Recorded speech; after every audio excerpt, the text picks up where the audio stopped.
Ooh. Alrighty. You know, every time I come on, it's I don't know. like, oh, you good?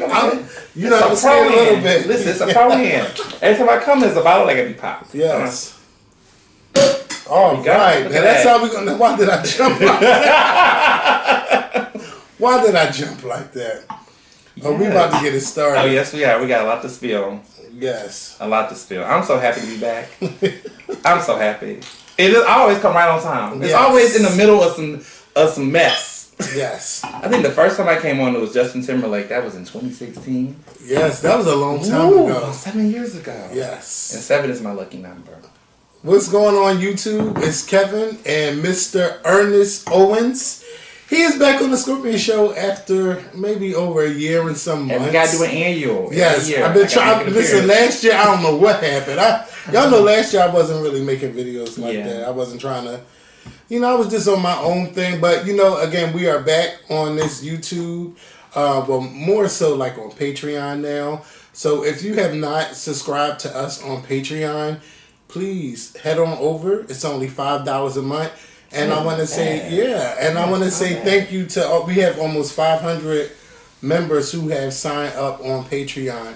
So I want to say thank you to y'all. I know we lost some subscriptions. That's okay. But still, I want to say thank you to those who did sign up. And if you are no longer a member, come on back. Good content calls. Yes, cheers to that. Cheers. So, Ernest got some tea. I can't put everything on this YouTube video. No. But I'll see some of it's going to go to Patreon. Some of it. Some of it. The exclusive. Yes. We're going to fragment this. This is paid content. Yes. So and this is the general, but yes. To everyone watching, please click that thumbs up button. Please share this video. Again, if you haven't subscribed to us on Patreon, please head on over to Patreon and subscribe. People have been like, when are you going to bring Ernest on? When are you going to bring Ernest on? Listen, he's back. I am. And, last night was the 65th Annual Grammy Awards. So we're going to discuss that. And also, Ernest has a debut book coming out called The Case for Cancel Culture. Yes. And what's the full title? Because let's find out together. Yes. I brought you this. Mm-hmm. And it is signed. Because it hasn't, these are the hardback copy. This right here is, if you pre-order it today, hardback, February 21st, the day after President's Day, Tuesday, February 21st, is when you can get your copy. But Kevin is one of the few people to get it before the rest of the world. Yes. Y'all have been seeing it. They follow me. They've been looking at this cover like they love the cover. This is what it looked like. We got some, some praise and some things. Here you go. Thank you so much. Have it before a lot of people. They want to sink their teeth in it. Here we go. And you can pre-order it anywhere. It's on Amazon. It's Target. Everywhere books sold. Major book publisher, Macmillan. Mm-hmm. They put their backing behind it. I'm also doing an audiobook. I narrate the audiobook in my voice. Wait a minute. So you've already done it? I've already done it. Yes. It's coming out on the 21st February. I'm trying to get my EGOT like Viola Davis, okay? She narrated her book. I'm narrating my book. We trying to get there. Yes. But, so people who, what's funny, I was almost hesitant to do it. I was like, They were like, listen, these audiobooks, that's the new wave. Mm-hmm. How many takes and stops did you have to do? Well, part of it was I didn't have mic fright. So if you've never done any type of podcasting, regular public speaking, they feel like there's an extra day. I was able to pull it off in 3 days. I did it the week before Thanksgiving. Okay. So I wrapped up the day before Thanksgiving. So it was like those 3 days.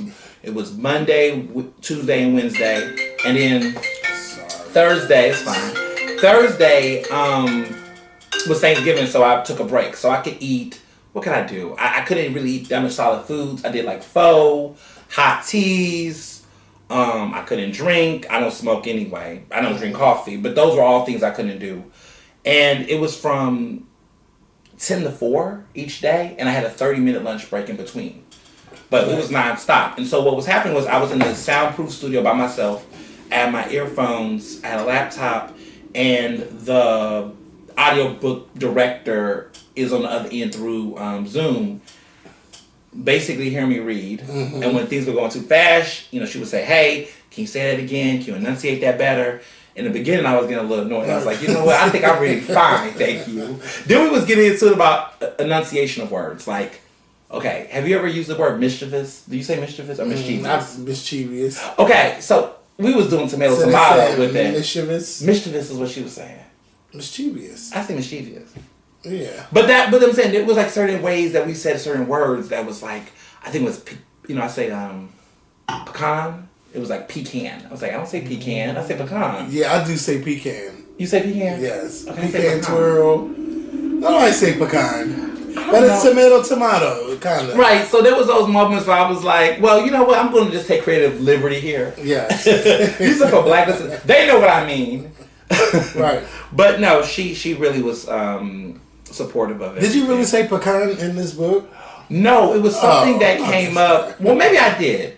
Because there's a section where I talk about being a food critic, and I think I referenced something like that in the book, like if you like about what cancel culture is and what cancel culture isn't. Mm-hmm. So I think it was something like if you don't like pecans because you don't like the way they taste, that's not cancel culture. That's just a matter of taste. That's just personal preference. Right. But if you said I'm not supporting pecans because the growers or the farmers are basically not giving people a livable wage. That's cancel culture because you're taking it to another level. Right. So I think I made that reference, but I don't know if we end up keeping it in the final edit. But because I was like, look, I'm not arguing about these words. Right. But yeah. Pecan. Well, I can't wait to read it. Yes. Yeah, I would love to read this at work, but unfortunately this week I have to train again. Oh, so you train people this week? Yeah, I train. Yeah, like every couple weeks I train, but I'm doing a back-to-back this week. So, from last week and this week. So I said goodbye to my class today, and they graduate onto the floor. All right. And, then I got a new class coming in tomorrow. So that's just my little working life. I'm glad, Well, we're going to help you to read this so that they won't get canceled. I am definitely. I don't need anyone canceling a subscription. Listen. I lost probably like 5 or 7 people, but I want y'all to stick around. Yeah, absolutely. Yes, and Mikkel, especially for this content. Yes, and I haven't even said where Mikkel is. I'm sorry. Yes. That's how you losing your listen. No, replace it. I think we're trying to get it so our schedules can match, but we have been like a week every week a video. Oh, I know people want 2, but just give us some time. What was the 2s? It was the Monday and the Thursday, or it used to be Monday and Thursday. Okay, but Mikkel has 2 jobs. I have 1. Right. So when I do my job, I have a choice: do I want to stay longer or not? Mm-hmm. So him, it's not an option for him. So he has to work. But he will be back on Thursday, and we're going to record and make a new video. I think my best friend lives in the same book, works in the same building. Yes, I know. He told me about your friend. What did he say? No, nothing. That is my best friend. I can't even talk on camera. Ooh, okay. Turn it. Let me hear. Let me find out. It's nothing bad. But okay, he does know that you're friends with the guy. Yeah, that's my bestie. Okay, he's a lit brother. We roll, go everywhere. We grew up together in Houston. No. Yes, he lives right across the street from me. And then y'all both came to Philly. Yep. What are the odds of that?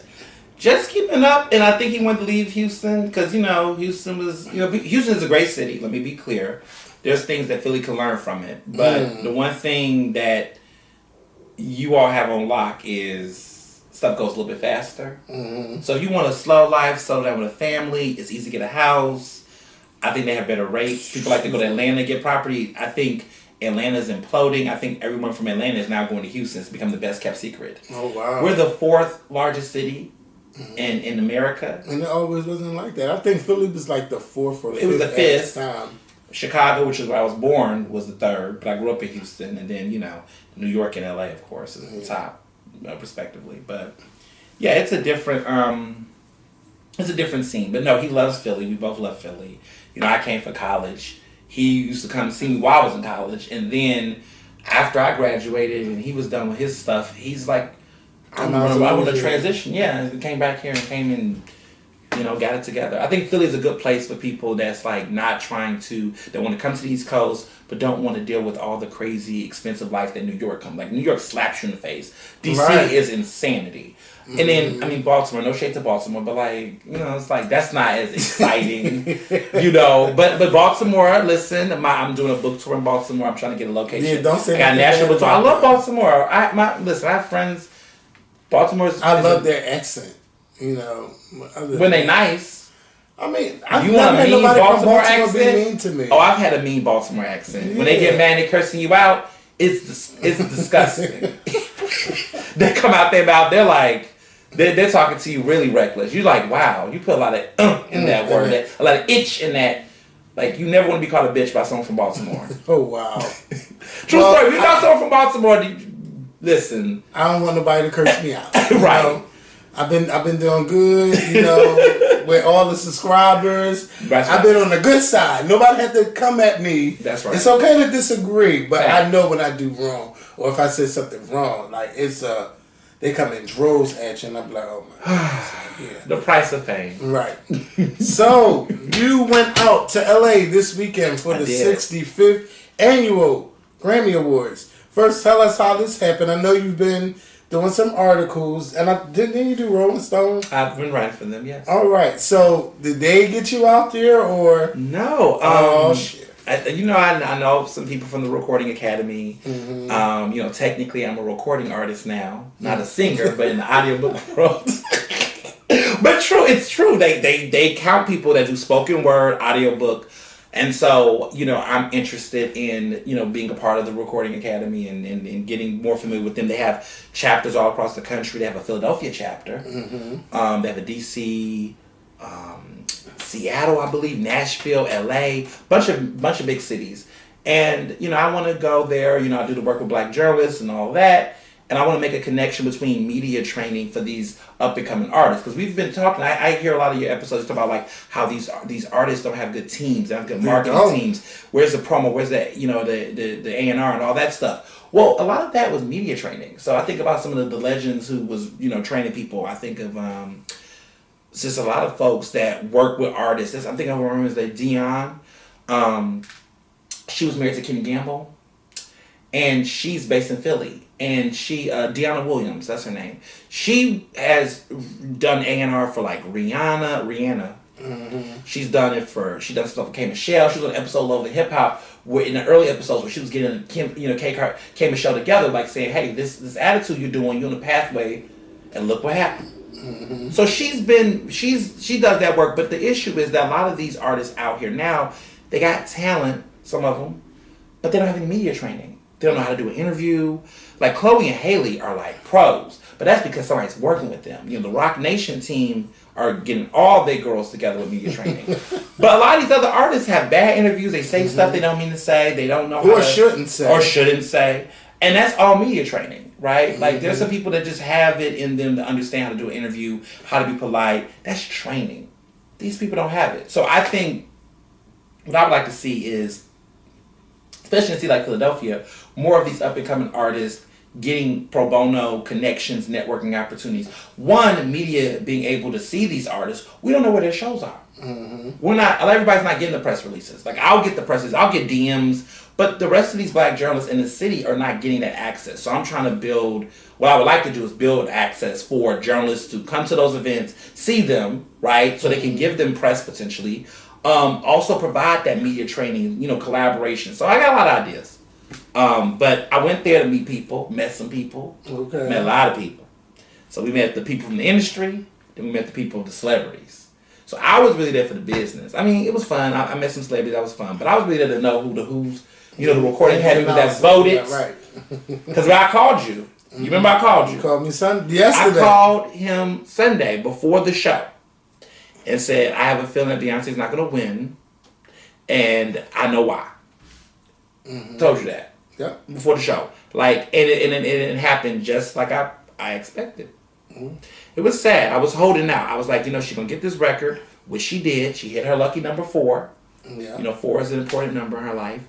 And so now she is the most awarded artist in Grammy history. She has the most Grammys than any other artist. Yeah. But it's still, like, that part, like, yeah, I was just upset about, because it's album of the year. Yeah. Like, Beyonce hasn't won a major category since Single Ladies. That's right. Over 10 years ago. Yeah, over 10 years ago, 13 years ago, if you want to be exact. I just think that it's really messed up that they have not considered, to me, not giving her an award, because you just don't want to give nobody an award. Oh, but I feel like she's earned it several times over with the Beyonce album, with Lemonade. Yeah, Lemonade. But I did love Adele's 25 album. You did? Yes, I loved it. And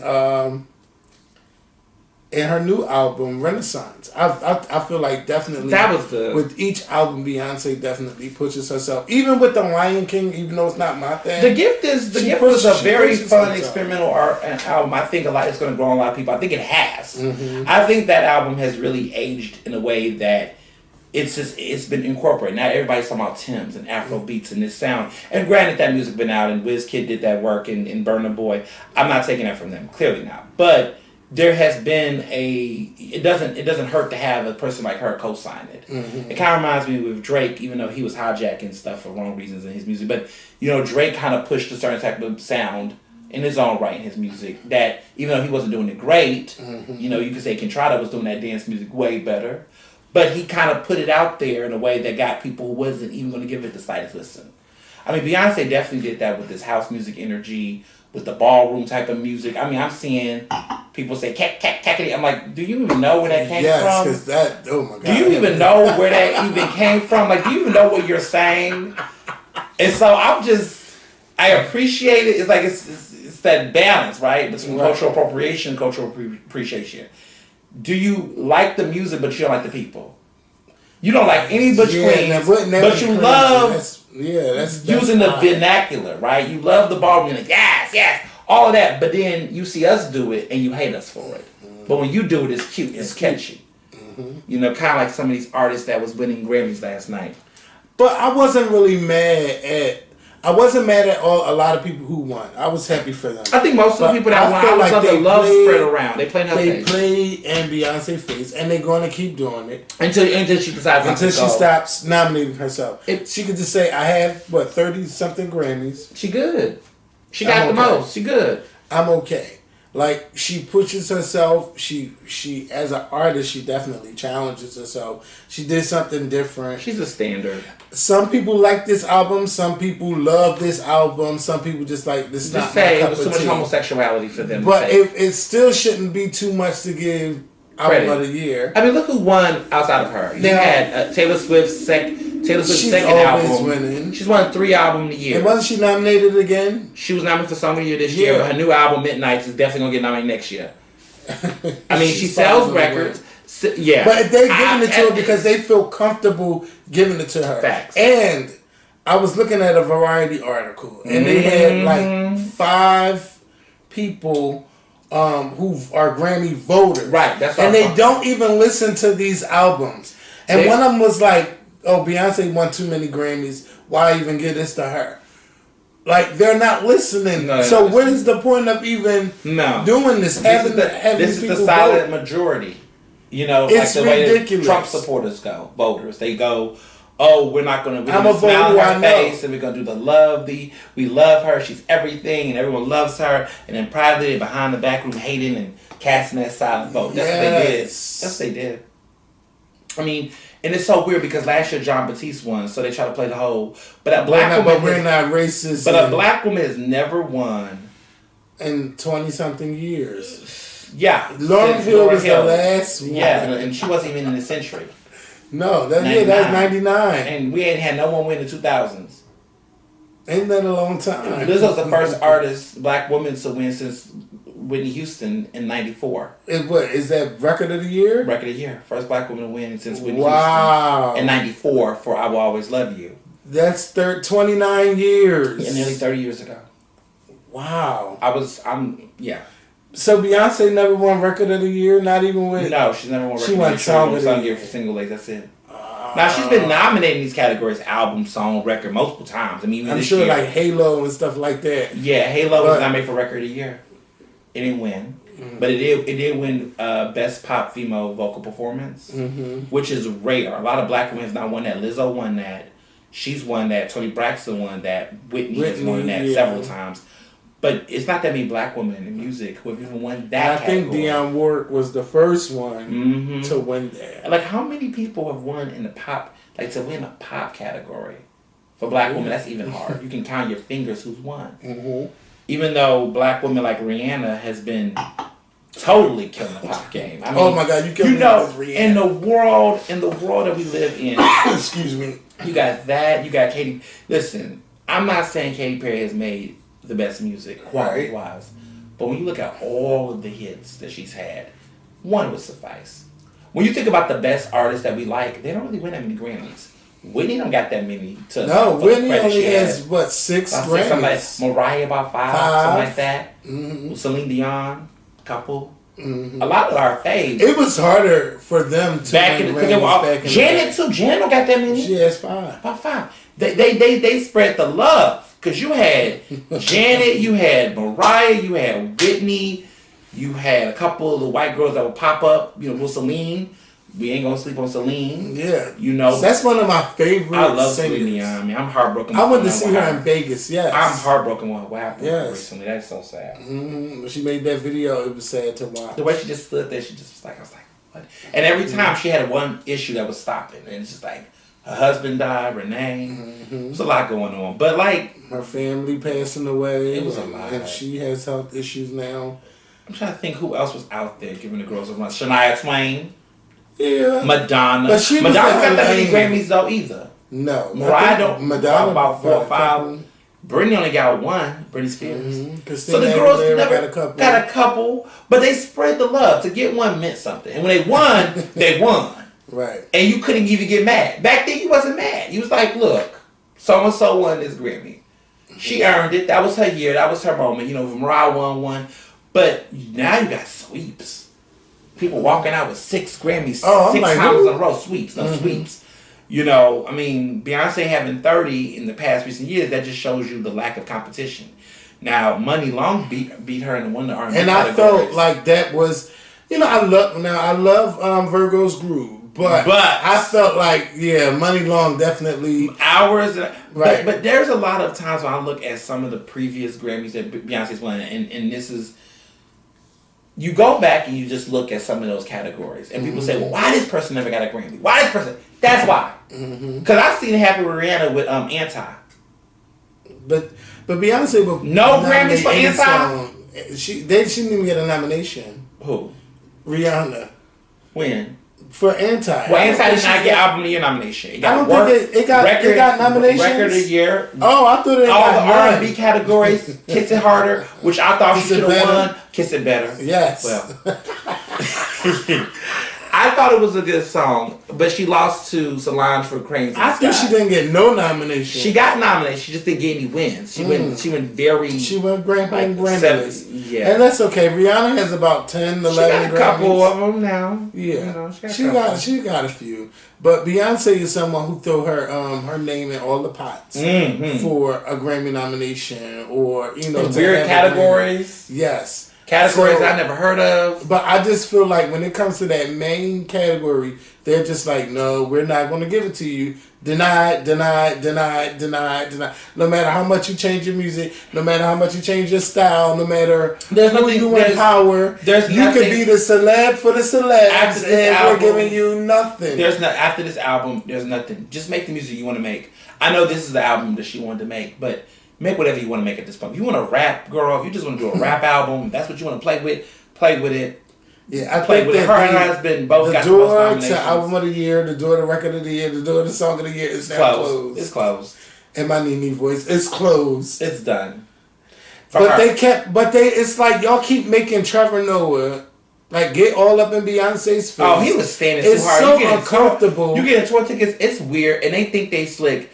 They do that all the time. I watched the Golden Globes, and they was doing that for Rihanna. Like, Rihanna was always, we love you, Riri, and da-da-da-da.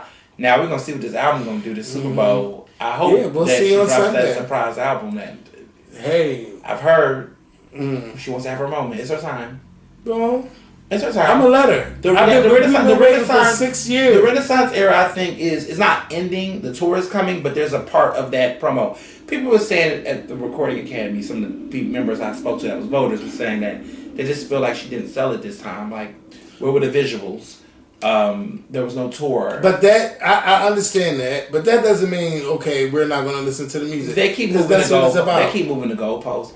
I think some people just felt like she wasn't. But you got to know that some of these celebrities, just I'm not naming names, but when they are running, feel free to name names if you want. They have campaigns. They may have residencies in certain places and concerts, and they invite people to come and. They wine and dine them and all of that stuff and get the pictures. To get a Grammy? To get a Grammy. They do campaigns. And this is across, this is not even just the Grammys. This is the Emmys. That's it. Globes, so last night, Oscars. Somebody tweeted me like, well, what do you mean she didn't promote it? I said, Adele didn't promote this album after she dropped it. She did the interview with Oprah. She did the concert. And that was the last time we seen her do anything. But who was at the concerts though? Huh? She did like a concert for. I saw that, but who was at these concerts though? These residencies. Celebrities. Celebrities. Members of and I was like, that is November 21, and Adele went all 22 with 2 videos, and that I didn't even watch. No, she purposely wasn't trying to campaign her family. She didn't want that upset again because everybody just thought it was gonna be her. And then Harry just came out the blue. Yeah. But y'all forget, Harry had the Madison Square Garden performances on his Billy Joe tip, like 15 shows at Madison Square Garden, which is wild.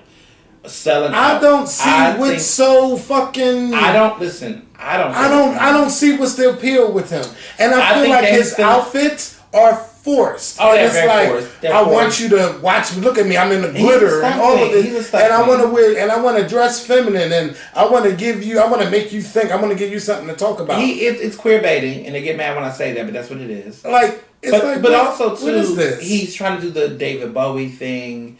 He's trying to be in that type of. But it's rock star. He didn't even do this in One Direction. No, but that's the whole thing. He wants to rebrand himself. I will say, now he's way out of the year. Begrudgingly, he might have been one of the few solo artists, male artists, to break out that boy band well. I mean, the way he has, like, it's almost like you forget he was in One Direction. Like, I don't even remember that era. Like, he literally has been doing mass promotion this entire year. We can't sleep on it. He was in 2 big movies. He was? I don't follow him. He was in 2 big movies. He was on front cover of Rolling Stone, where they tried to call him the King of Pop. Remember, it was all that controversy. Right. But it was a lot. He definitely ran... out of everybody, a full year campaign. Lizzo did too, which is why I think Lizzo won Record of the Year. Lizzo's campaign, but Lizzo album was strong, and it's still. But Lizzo still don't give me. Her album still. Yeah, to me, it's not as popular as it should be, even within our community. People don't really give Lizzo time to do anything, or she make that white music. But let me say this though about her. She said it really well.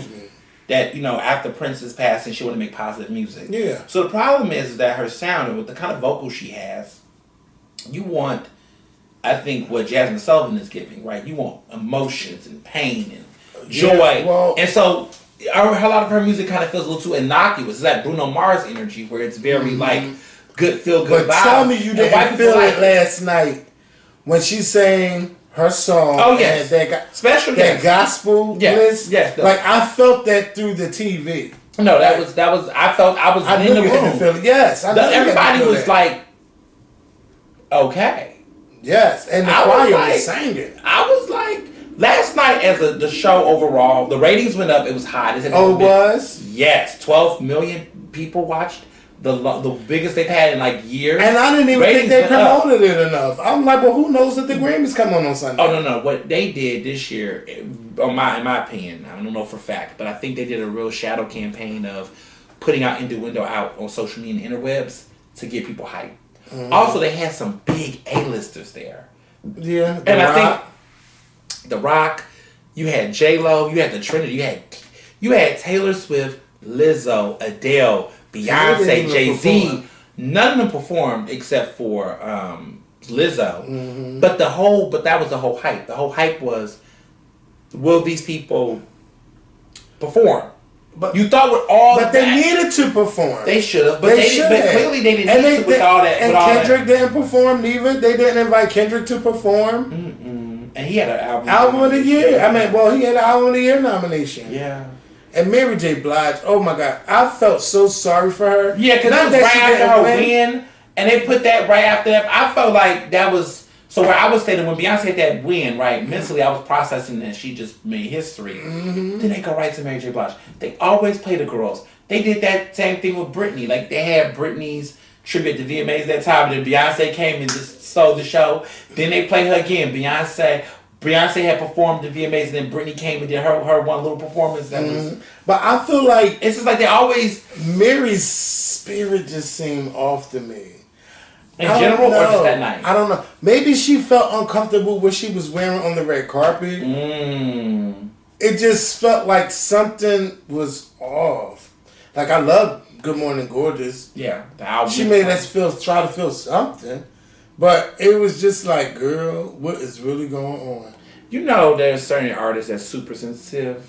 Not, like if something is bothering them, they wear on their sleeve and you can tell. They can't hide it. This spirit was talking to me through the camera. I just think she was just kind of like, she didn't get nothing. And she didn't win. She had but all that's these okay. nominations and she got nothing. Somebody is always going to take the L in these situations. I remember Lil Nas X did, Billie Eilish did last year. And you know why I'm not mad? About that. Mary J. Blige is now a independent artist. And look at what she's done as a first album as an independent artist. All those nominations. You're performing on the Grammys. You're on tour in stadiums, centers instead of theaters. Like you, Mary. She's not the Met anymore. Yeah. She got a show on Power. She's got deals with BET. She does. Mary is doing her thing. She's moving. You know. I mean, for her to be in the game for over 30 years, 25, 30 years. She needs to do a 30th anniversary tour. I will be there. I think so. People love her. People love her. I mean, the fact that she's still in the conversation and she's still competitive. You know, she's still giving people. You know, even like Beyonce. Like, this artist has been around. Mariah. You know, Mariah's just selling hits to get a royalty. She said, I'm going to see y'all at Christmas. She get a royalty. She owns Christmas. Christmas is a holiday. She's like, you know what? Move out the way. I will see y'all at Christmas. It's a Mariah Christmas. Okay? We're going to start saying Mariah Christmas. Not Merry Christmas. Mariah Christmas. Because that is really what it is now. She just takes it over. And, you know, and every year, every time I listen to the song, I feel something new every time I listen to it. I don't know why, but like, every time I listen to the song, it just has a different feeling for me. Yeah. It's weird. So let me ask you a question. Who do you think had like what was the best performance that the whole crowd got lit for last night? Oh, the hip hop. Let me tell you, back to back to back. Every time I was trying to put my phone down, I was like, what? Deli? Where did he come from? I was the little baby performance, then all of a sudden Glorilla. I was not expecting Glorilla. Right. Snatched me. Queen Latifah, Missy. Yeah, it just wouldn't stop. Missy too. I tweeted Missy. We followed her on Twitter and she commented and I was like, oh my God, I was standing for her and she was like, give me her. She was like, I need to see you. I'm in LA. Then she was like, yeah, we should. I was like, I tried that before. It didn't work. I gotta get her. Me and her have been having this like wonderful love affair on Twitter. She just like nice. Like she gives me like it won't be tweets about her. And she'll just like them and give a compliment, say congrats or something. I'm just like, a legend. See, that's somebody who didn't get canceled. We still with Missy to this day. Timbaland, you know, he has his moments. Listen, what they've done for music is amazing. What they've done for music. I will never not be a fan, especially Missy Elliott. Oh, she's the queen. They keep skipping her in these hip hop conversations. Like, how are we gonna skip Missy? Why do we Why do we go from Kim to Nicki? Like Eve doesn't exist. Like, and these are Grammy Award winners. Let's be clear. I'm sorry. Let me clarify. Everyone but Nicki in this conversation. We're Grammy winners. But I wish that Nicki was there last night.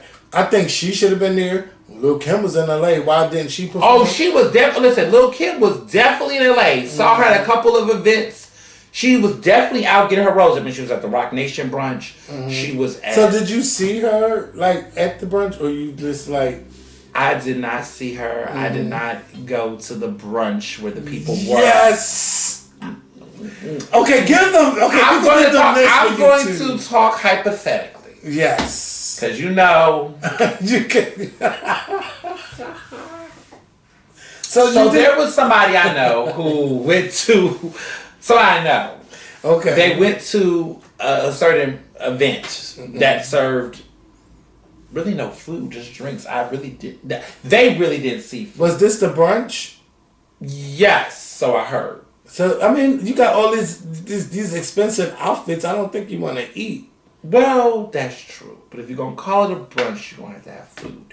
Anyway, so said person apparently was going to go. Apparently they went with a group. There was a group of people that were originally there. They cleared out that space, allegedly. Mm-hmm. And then put these people to the offset to like be on the side to be what we considered fans. And put them in sections.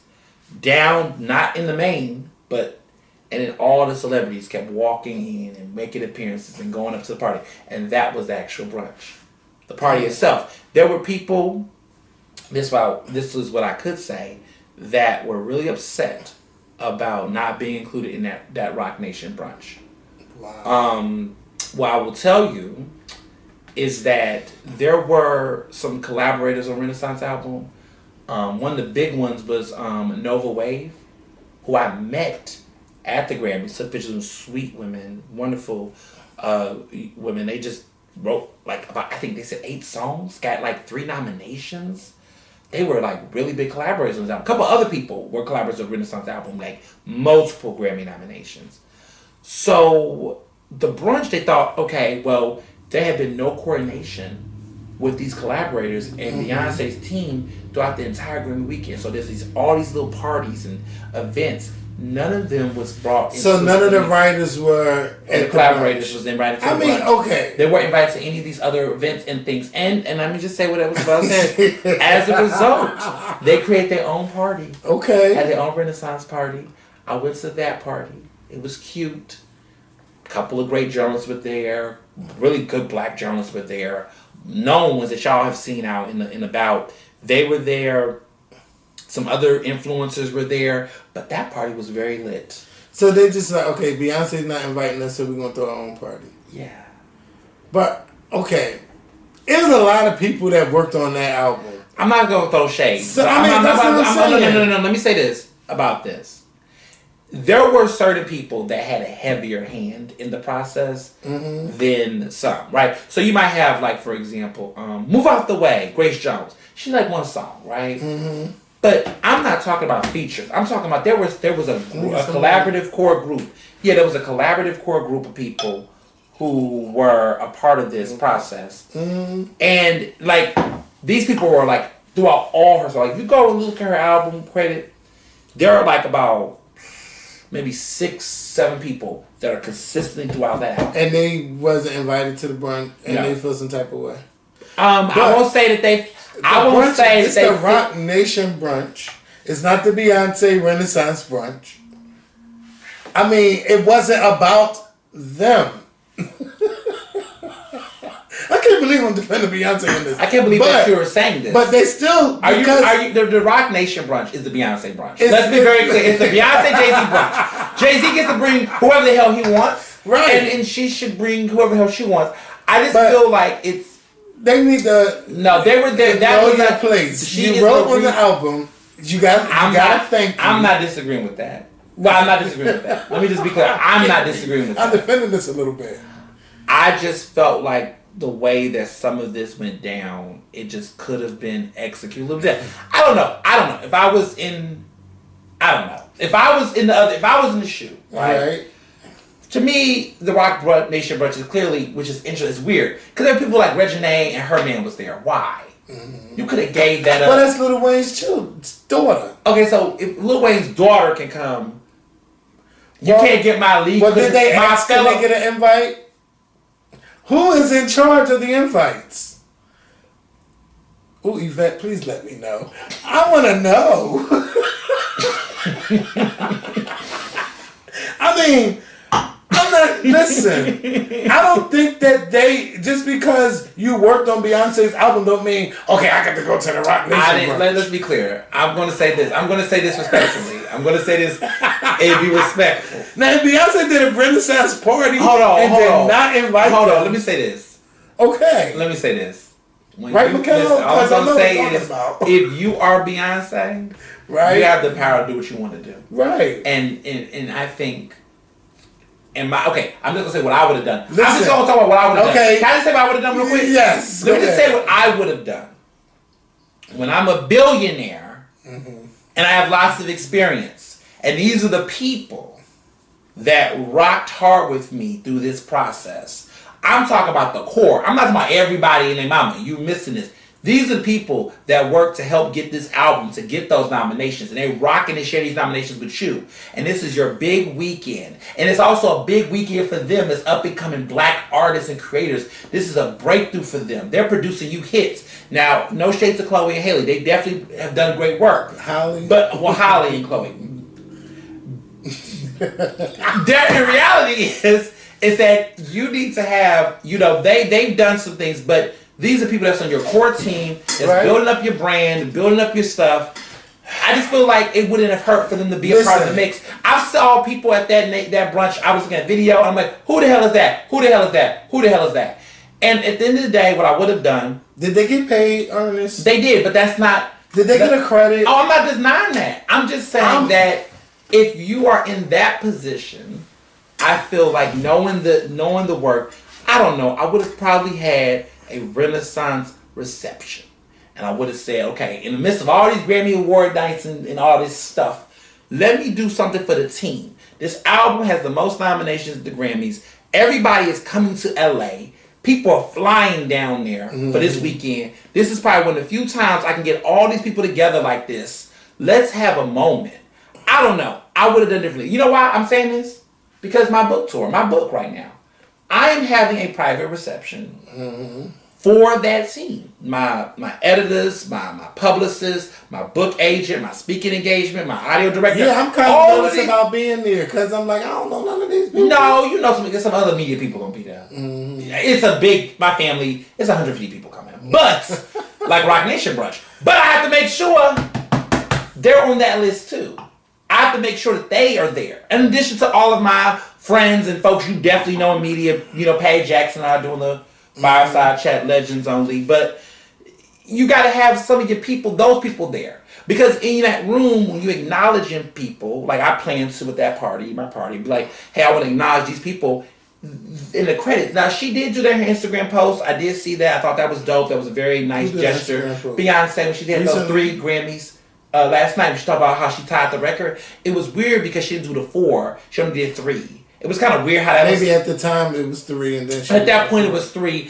And she, I guess, wasn't predicting to break the record. And when she did, that was the moment. But then she listed all the people, though. She put the long list of all the people she wanted to thank. And all those people got, that's what I'm saying. Like, they don't need to be. I didn't just say because I wrote a song don't mean you need to be at the but if you wrote 8 songs, if you was a co-writer on 8 songs, you produced you got the majority of it. You got paid. True. You got paid. True. You got paid. Long story short, you got paid. You probably won a Grammy because there was so many names attached to the category. And maybe that's the reason why the Grammys don't want to give Beyonce those awards. Because she got so many people in the credits. Yeah, it's just with Billie Eilish, it's just Billie Eilish and brother, right? Yeah. That's it you get. Adele, her, and 2 other people. They're like, so you mean to tell me 2 people wrote these songs and you want me to give you a Grammy for Album of the Year because you wrote and collaborated with all of these people? No, that's not how it's going to work. I sometimes wonder if the strategy is that she thinks having that many people involved expands across the board for campaigns. Like, the Dreams on the record, now Rodgers, all these great folks, they might be, helping push the support to help boost her votes. I just think the reason why she's not winning, partially too, is because this category is too crowded. And these artists are canceling each other out. People. So, like, if you got a category where you're going against Lizzo, who else was in there? Lizzo, Kendrick Lamar, Kendrick, Adele. People are canceling each other out. People are canceling each other out. Yeah. I thought Abba could have won. Brandy Carlisle could have won. Hell. Yeah, she won a couple. You look at John Batiste last year. He was the sole black, classical jazz musician type artist. Everybody was pop. Doja, Lil Nas X, cancel. They cancel each other out. Mm-hmm. Like, because the votes are only going to get you so far. Like, people have asked me. But why is it 10 people? Why do they have so many? Because the plan was they wanted to diversify. Oh, stop the it! nomination. Stop and it! Spread out the Stop talent. it! Now it's coming back to bite them in the ass. I just feel like at the end of the day, we just need a better. I think we need a better voting system. I think that the recording people actually have to listen to it. To participation and have a little bit of higher standards. I mean, you know who really blew the lid off of this is The Weeknd. Mm-hmm. He really did. I mean, you know, Frank Ocean wasn't participating anymore, but I will say that The Weeknd definitely blew the lid off. Because there's no way on anybody's plan that The Weeknd doesn't get nominated for Album of the Year for After Hours. Yeah, it's Blinding Lights is the biggest hit we've had. You want to talk about numbers? Yeah. Blinding Lights is a classic. Yeah. What you say? It's the politics. That's right. Behind it. That's right. Like, I remember a long time ago, I went somewhere and this person was nominated for Album of the Year a year before. So I remember the talk. Like, and I just couldn't believe, like, when it really was nominated, it's like, oh my God, it really got nominated. So it's politics everywhere. So what is the politics? What album was this? Then I'm gonna tell. You can't write it down? Is it about a woman? Yes. Is it pop? Type this down because I want to see it. Okay. I want to see it. But no, to your point though, it is politics. People will push certain records and like really talk them up in a way that makes you feel like, and you can see it, the early reviews and the some of it just be like, this is a lot. I just feel like that's what happens though. Like I'm thinking about all these artists that. I mean, Kendrick's always been nominated for Album of the Year. All his albums have. Oh, that? Wait a minute. No, it wasn't this one. It wasn't this one.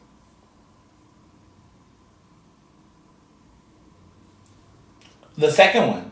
Yes. Wow. So, yes. I remember, like, there was a conversation that was held around me. And they were saying, like, this album is going to be nominated next year. The album wasn't even out yet.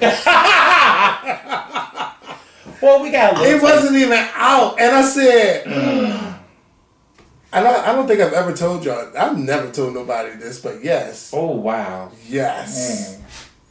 Yes, it was before even like the nomination happened, and I was like, oh my God, I remember when they was talking about. Because it's a campaign. She's always been good at having a campaign, though. Mm-hmm. Out of all the other girls, and I think that's why she was the one who was always getting recognized before them, because she did that. You know, these other artists be like, look, I got a tour to sell. I ain't got time for this. Come see me on the tour.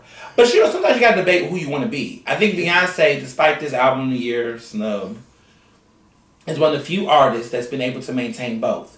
Highly critically acclaimed, while having the cultural zeitgeist and popularity of the masses. Right. And not a lot of artists can do that. Like Kendrick is one of the few rappers. Kanye had a moment. I love Kendrick's album, Mr. Miranda. I struggle with it. No, it was I could put that album on and just let it play. Okay. You gotta let it play. You gotta get it. Don't get tired yet. I know I'm tired too. You're gonna make me tired. I'm sorry. That's how I felt about that album. No, don't do that. No, not with me. That's how I feel about that album. Especially when I have, my little stuff. I'm trying to be nice on here. But you turn that on. Oh, it's just amazing. I love Damn. I thought Damn was the one that deserved. And I would have been okay with Bruno Mars losing. Why did Bruno Mars win? Are anyone still playing any of that music? With him and Anderson .Paak? No, not that album. No. But that album, this is Leave the Door. Like, it was a moment, and then it just kind of just like, I feel like that's all of his music, though. It just has this, like, the only one that has this Uptown Funk. They gonna play that out. We're gonna be hearing that for the rest of our life. He's gonna be back. Do we want any more of him? How many times is he gonna try to keep making himself a retro 70s dude? Like, it's like the same aesthetic all the time. That's why I appreciate Beyonce, because she gonna always mix it up. She may keep the blonde hair, but everything else. Did you meet anybody from Parkwood Entertainment? I did. I met this artist named Corliss. He did some work on the Renaissance album. Okay. Nominated. Was he at the Rock Brunch? No, he was not. He was at the other party. But he signed to Parkwood. He signed to Parkwood now as an artist. He's queer.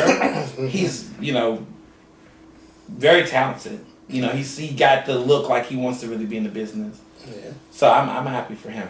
Okay. So, you went to the Clive Davis famous Grammy party? I did.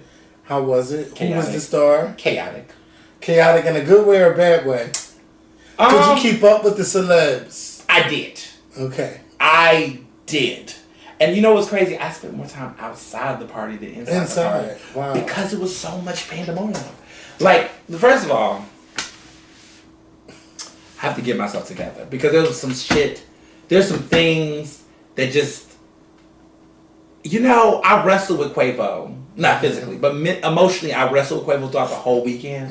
Because I saw him in different spaces in his vibe. And I found out what happened before he performed.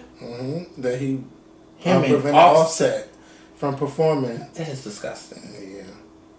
That's horrible. Like, this is literally... There's so much friction. The friction is real between them two. And everybody thought maybe the death would bring them together. They could work it out. No, that friction is real. And they family. They are. They're just not. And Cardi is just trying to keep her head up and stay positive through all of it. And then Jason Lee was there, girl. Oh my God. Now, so many different things. Yeah. This channel, we don't like. I mean, I'm not discussing because I know what goes on to you. I've seen it. Yeah. I'm not even getting into it. I just would say, generally speaking, that there are people who enter fame in a new way. And they really want to they want to get people to embrace them. And I think that they have to reconcile with a lot of the messed up things they did to people to get to that next part.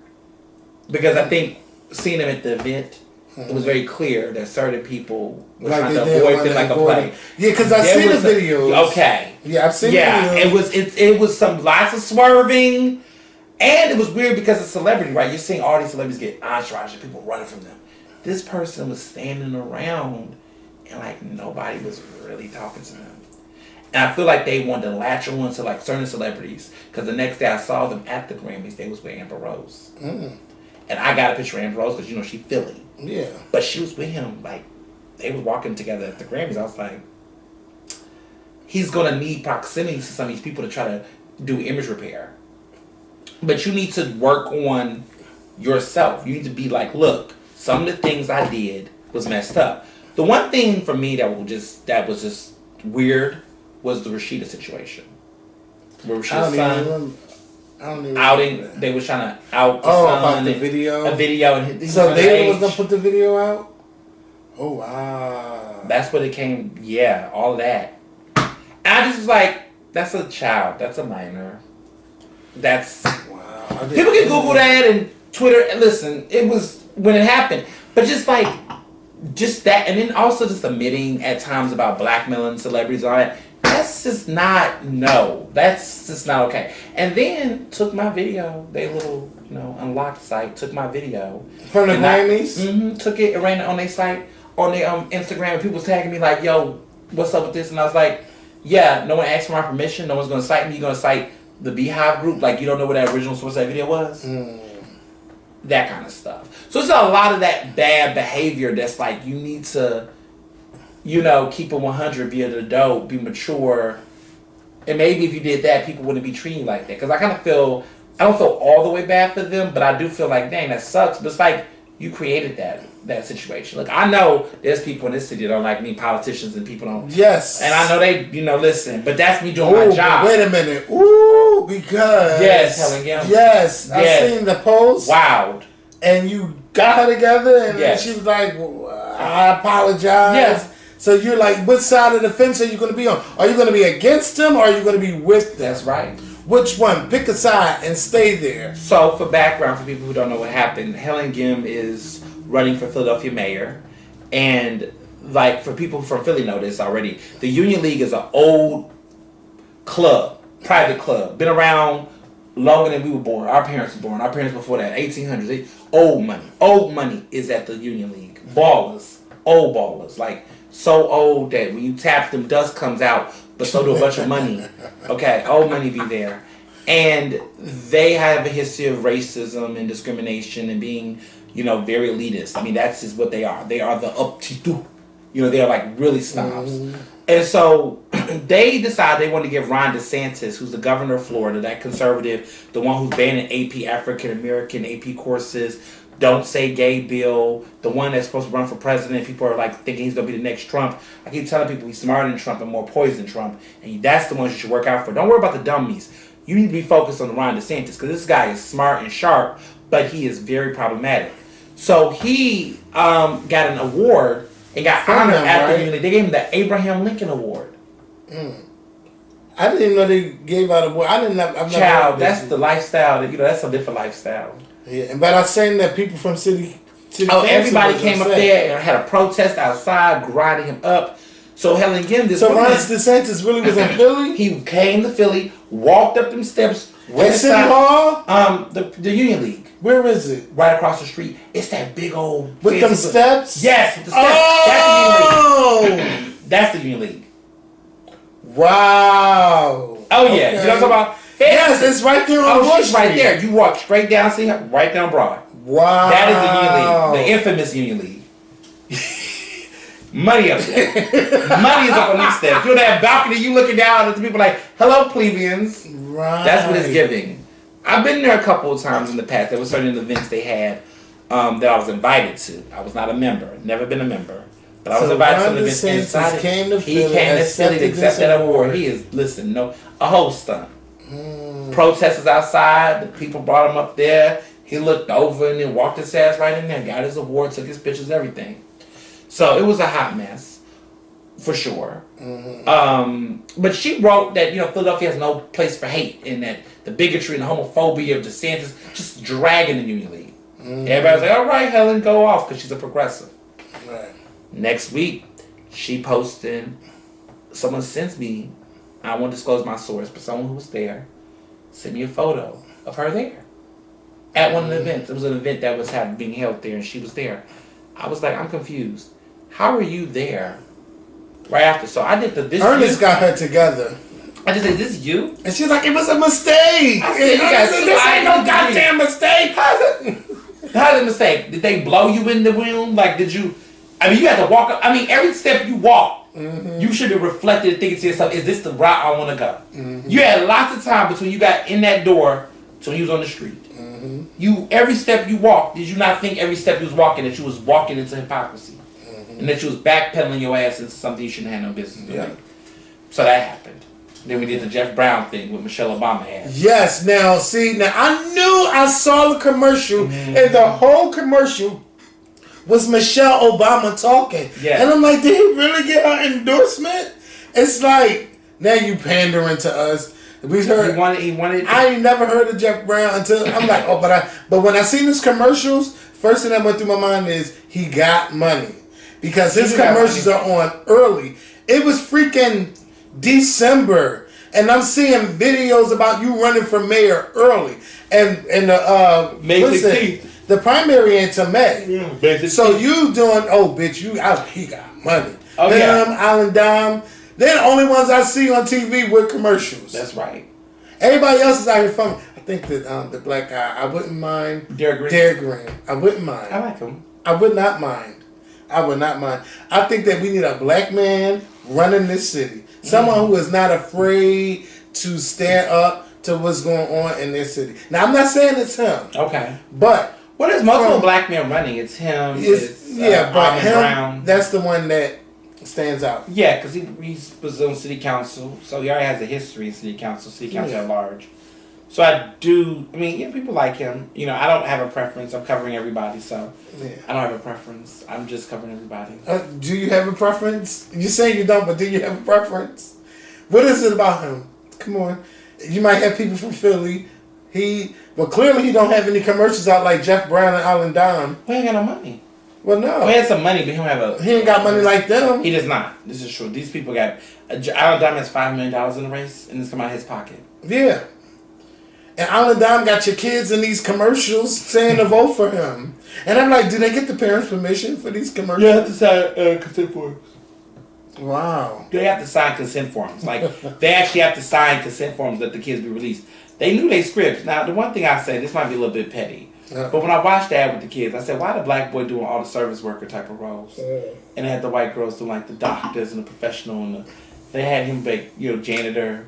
First of all, he was a janitor. First of all, they tried to act like he was this everyday man, like he didn't come from money or whatever. I was like, he might be a self-made multi-millionaire, but the way they were telling his story, it's like, he could be just like you. No, if I was a white man like him, I couldn't get the type of credit at banks to start a business. I couldn't get that type of line of credit and opportunity. Like, come on. Like, you benefited off of gatekeeping, and now you're trying to act like you're going to be a reformer.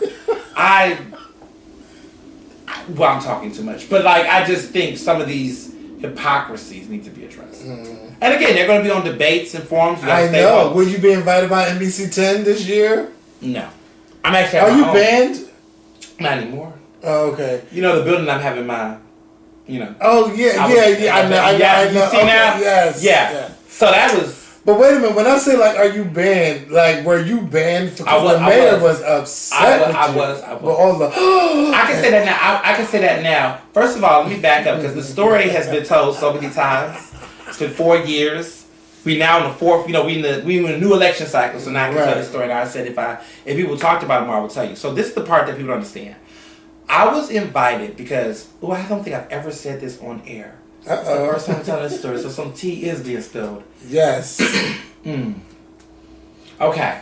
Let's start at the beginning. I was invited because I was given the opportunity to come to the debate, watch it live, and then after that, I was supposed to go see the interview, tell everybody about it, and then discuss it on the show. So NBC 10 was gonna do a debate recap. So they wanted me to go watch the debate live and then give a recap and tape on it. It was gonna air on that Sunday. The debate was on Thursday. Kind of like how Channel 6 do they load. Oh, inside story. That's what they were trying to have set up, something like that. So I came to the show, sat down, had my seats, everything was lit. Good. They told us, turn off your cell phones, we don't want no interruptions, turn off your phone. I don't play games like that. When I'm in a professional vibe, whatever the rules are, I'm not going to even try to think I'm special. So I turned my phone off. So while I'm watching the debate, I'm in the back. I'm not really in the front row. I'm like a little bit close, but not in the mix. But in a way that the people are rolling cameras. I'm like, you know what, I can, do me. I'm in the back, I'm chilling, it's not about me. They ain't got no cameras on me. Whole time. While the TV, the whole time. What people don't know is that camera on that side didn't move. It was stuck. So they couldn't move the camera or something to move the camera off of it. So at the time, the VP of News, who was producing the show, he's texting me like, check your phone. I'm like, what are you talking about? I ain't got no phone. Like, my phone off. Like, why you telling me look at my phone? Ain't you supposed to have your phone off, sir? Right. But he's like, check your phone. I'm looking at him like, he ain't about to get me thrown out. I ain't looking at no phone. So I just stay focused. Like, what else? What is happening? If it's important, you should come. Tell me, yeah. Right. So then I left. The video was over. But some of the people downstairs, the camera crew and people was like whispering, acting funny. I was like, what's going on? What's happening? So I turned my phone off.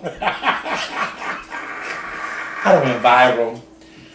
Tons of text messages. They like, you a hit. Bitch, your face. Yes. Phone going crazy. Twitter, there's a GIF. They made a GIF of me.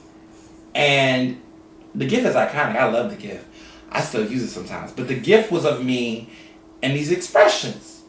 And it was like all these different people. Like tons of people. So me, I was embracing it. I was like, oh, this is cute. Let me go ahead and share it. Next morning. Oh, Lord. Next morning, get a phone call from the VP News. We want you to know that, we're not inviting you to come speak at the recap, following yesterday's events. I heard the mayor had something to do with this. So, I was like, I'm confused. What did I do wrong? Right. Like, I didn't do anything. So I had to talk to a producer that was there. Producer there told me what happened. Said that apparently their camera said, oh, that doesn't sound like it's my problem. That's like y'all problem. Y'all people didn't move the camera. That's not my problem. So then, other team person, a friend of mine who was there, who was in another organization, he was like, they want you to give them an apology. And I said, I am not giving an apology. Right. So I had a moment. I was like, what am I apologizing for? I was black. I was at an event. I wasn't cursing. I wasn't yelling. I wasn't heckling. Okay? Because I don't do that. I make facial expressions. I'm you know.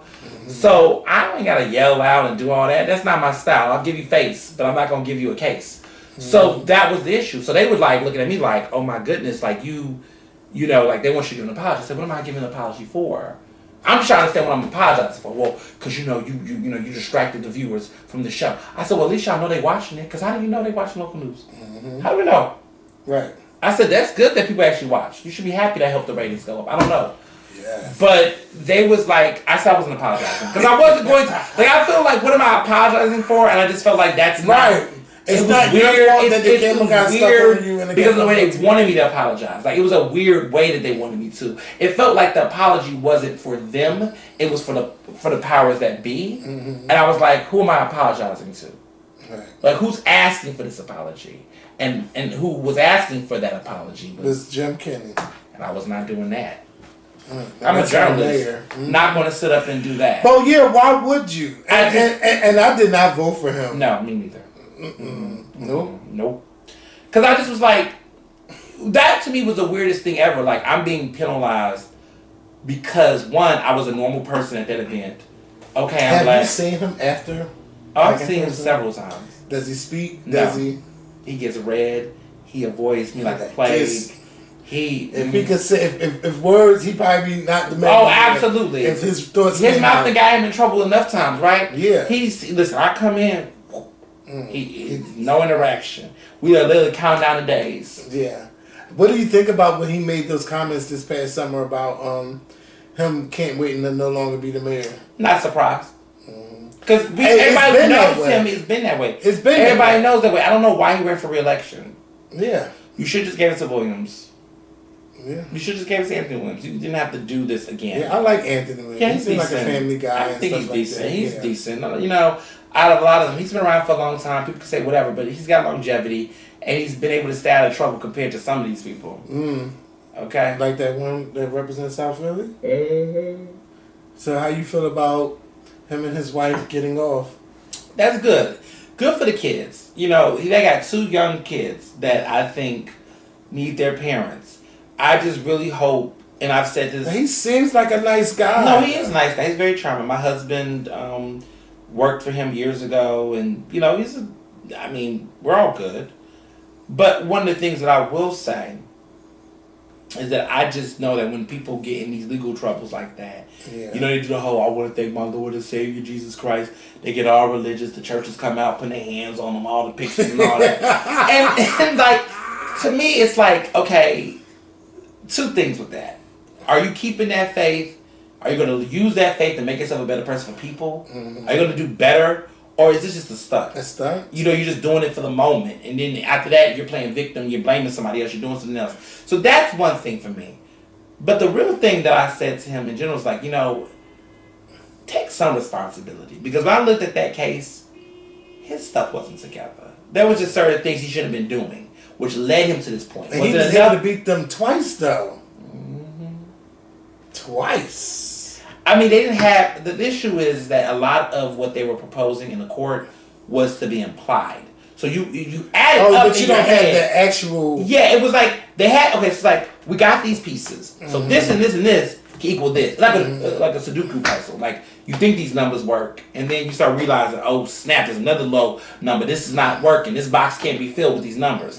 That's how this works. So they weren't able to prove beyond a reasonable doubt. They couldn't prove it beyond a reasonable doubt. But I will say, though, that the arguments they were making, to me, were plausible. But then again, the shade is proof if you want to do this. But the shade is you have to assume that he's that smart. You don't think he's that smart? I think he's smart. I just don't think he was that eloquent, and I don't think his family. I don't think him and his wife would be eloquent. And they put him right back in there. I don't think they would be that eloquent to execute the type of crime that was being accused. That was being accused from the feds. But see, they always, you know, we get a black politician, they get in power, and then they say, "Oh, corruption." True. You know, I did not know that Shaka Fatah is out. I did not know he was out of Yeah, prison. now. Has he been making his rounds? What has he been doing? The wife, I have seen his wife. Relational. I honored her last year at luncheon at Del Frisco's. She deserves her flowers. She does deserve her flowers. I was an intern at NBC 10 before I was being banned in the sun. Back in the day. And when I was there, she was there getting her makeup done before she would go on air in the evenings. I was doing the fall internships. Okay, it's FYI, if you one of those people that do internships, you might be thinking, oh, it's a summer, everybody want a summer internship. Them fall and spring, those TV stations, that's where it is at. If you have somebody who don't have connections in the industry and you trying to get your kid or your cousin or somebody to get an internship, they want to be somewhere, don't wait till the summer. Do that in the spring and the fall when you doing classes. Get a course credit. I got course credits. I wasn't playing. Like, my brother's at Temple now. Your younger brother. Well, not the youngest one, but the middle one. Yeah, middle one. He's at Temple. Okay, how does he like it? He loves it. He's a sophomore now. Is he doing communications too? Criminal justice, which is a shocker. I said, oh, look at me inspire him. He wanted to, like, do the work. I like talking about it. He doesn't stay on campus, does he? He stays in an off-campus apartment near the area on Barber. Very nice apartment, actually. But it's safe, because, I mean... it's safe. It's security at the front. Okay. It's really nice. He a little spoiled. He is so spoiled. He did not... I mean... Look, I went to school on a full-ride scholarship to Penn. This one right here, we working. Everybody coming through and making stuff. I claim him on my taxes now. Okay. Yeah. So because he's a resident, and you know them out-of-state fees. So I'm his guardian. Oh, so you got a nice little. Now being married, little right. I need it because I'm not having a kid anytime soon. Bitch. So y'all thinking about having children? Not now. I don't know what we would do. Do I have time? Do I have time? Clearly you want content from me. Y'all want podcasts. Y'all want this. Y'all want all of this. Y'all want books. Where is the time? I think having a child is a real job. Mm-hmm. That is a real job. I don't play with any job I have. Every job I have to execute. So if I was a parent, I want to execute that job. I don't want to just be crappy. Could I have a child? Sure. Mm-hmm. Yeah, I could have one. But do y'all want a child? We do, but I think now, I'm 31. Mm-hmm. So, we both... I'm 38 and I'm still... Look, do you want one? No. See, he knows. No. But I do think though. I would love to be a gay uncle, a gay godfather. Like I don't have no godchildren, but I would want to leave something behind. I don't want to just leave. Leave a library behind. Get an endowment fund. Get a scholarship fund named after yourself. There's other ways to leave a legacy behind. Yeah. Create a Kevin Simmons fund for young black social media influencers. I was thinking about doing something create an endowment my mom and put in your mom's name and build that up and have a lasting legacy that puts kids through programs and things that provide resources. Yeah, but I mean, it's still like your legacy, like you leaving like we get in that hierarchy. You have your children, kind of like how Anderson and Andy Cohen's doing, like. They're leaving their legacy behind somebody. And how old are they? And how rich are they? And how old are they? And how rich are they? A lot of money. Okay, but they got their offsprings though. Right, but if I had a coin, like I have a Q coin right now. Mm-hmm. We have a Q coin, but I think our whole mindset is like we done finally came into a situation where we got a new place, all that money. Damn, the moment we get something, we gotta now spend it on something. Mm-hmm. So I treat it like not that I just treat it like I'm fortunate enough you can't to have a choice. Mm-hmm. I have a choice. Right. A lot of people don't have a choice. You have to if I do something tonight, I don't gotta wake up and wonder about Quavo. Right? But so I'm gonna seize that. Listen, like I grew up, I'm the oldest of 4 brothers. Mm-hmm. I'm the oldest of 4 brothers. So but wait, do you have pressure? Like, do your parents? No, I think I'm the first also to get married in the group. Mm-hmm. In the 4 brothers, I'm the oldest. Married, got the ring, kids. Well, think about it. But I'm 31. I'm in the midst of my career. When you think about Beyonce, she had her first kid around 30, 31. Mm-hmm. She did, but also she was rich. I'm in a space where I'm finally getting into the groove. I went to, got my master's at USC, went to Penn, got all my degrees. I'm now like I'm in that groove where I'm like finally like no longer doing the intro stuff. I'm in the work and I'm in love with what I do. And I just in the mindset feel like to get a kid into the space and not be able to give it my own love and time and energy. Like, I'm finally able to really have a really, really, really good relationship with my brother who's in college now. Because when he was in Texas and I was in college, I mean, we saw each other for the holidays. Now he's here. We having Sunday dinners every Sunday. That's why I be cooking. You send the food. Y'all, he is eating it with my husband and I bring a couple of my friends over. Where's my fucking Okay, I'll make it. We're going to have to do something. Because you're not that far. You're not that far. Clearly. So I'm having time with him now. He pulling me out of pocket now. He like, oh, I see you there. Can I get $25? His haircuts. I pay for those haircuts. I don't know who are these barbers. This is why I don't go to the barbershop now, because everything is 50 this, 75, 100 this. So let me tell you, I have a barber around here. Legendary. $35. That's it. I just need this. You need that? It's under 20. Yeah. And he has been there sharp. I need a sharp. I stay sharp. Y'all see it. He does my eyebrows. He keeps them snatched. Okay. That's my, been with him for, it's going to be 13 years. The first barber, well, I won't shout his barber, so everybody going to go in there. Let me just say, he is the first one I went to, because I was on something. Coming to pen? Yeah, I had a traumatic experience, actually. I was in the basement of a frat house, got a haircut, had a wingworm. The first week I came to Philly, I said, oh, this is not going to work. Where's the barber? Where's the barber? Barber, I was recommended, went to him. The rest is history. I mean, they wasn't washing those clippers. I learned the hard way. That listen, never again. He's been the only person to touch my head. Anytime I did internships or stuff, like I had a situation, I was in DC for the summer. I took a train to come by to Philly. Got a haircut from him, hung out with some friends, took myself back. But the priority was the haircut. He's the only one who's touched my head for like 13 years. Yeah. And it's crazy because I haven't had too many barbers in my life because my stepdad, he had a barber's license. He could cut hair.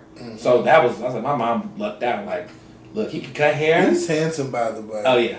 He's very handsome. Yes. Yeah. Look at her. Like, Ernest listen. you know the genes. So that was.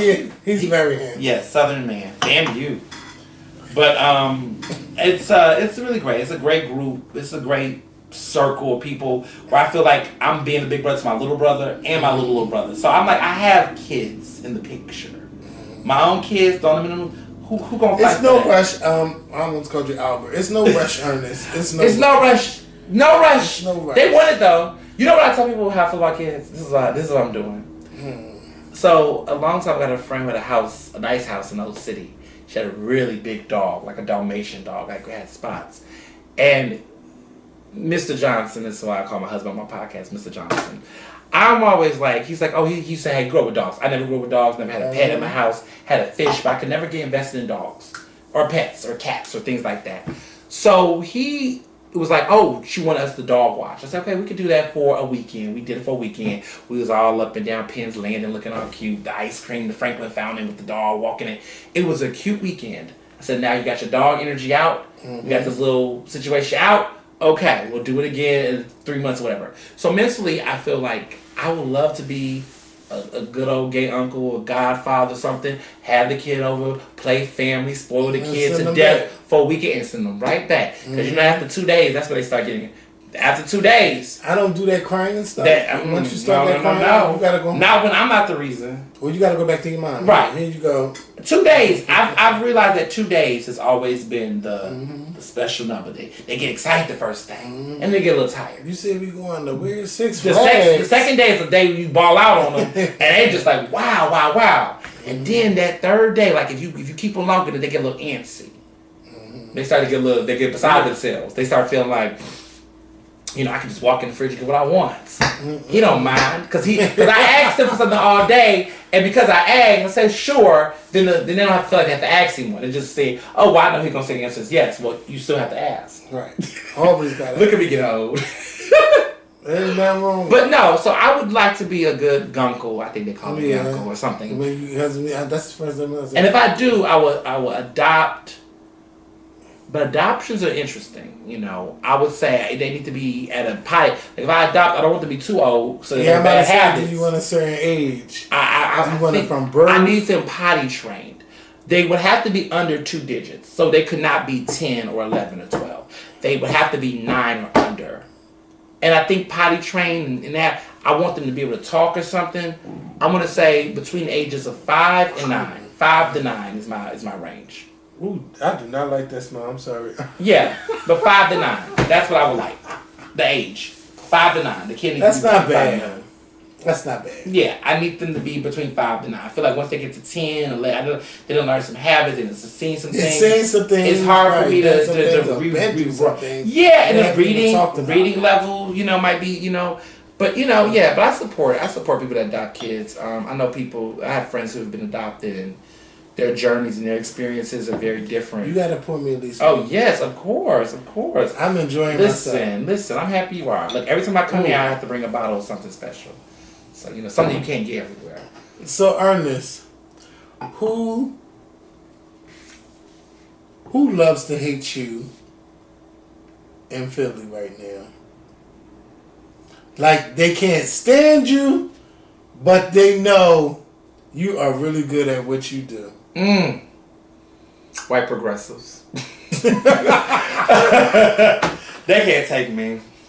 They can't take me. White progressives. Specifically white. You know what I'm talking about. They live in gentrified neighborhoods. Mm-hmm. Like this one. You see, right? Bicycle Johns.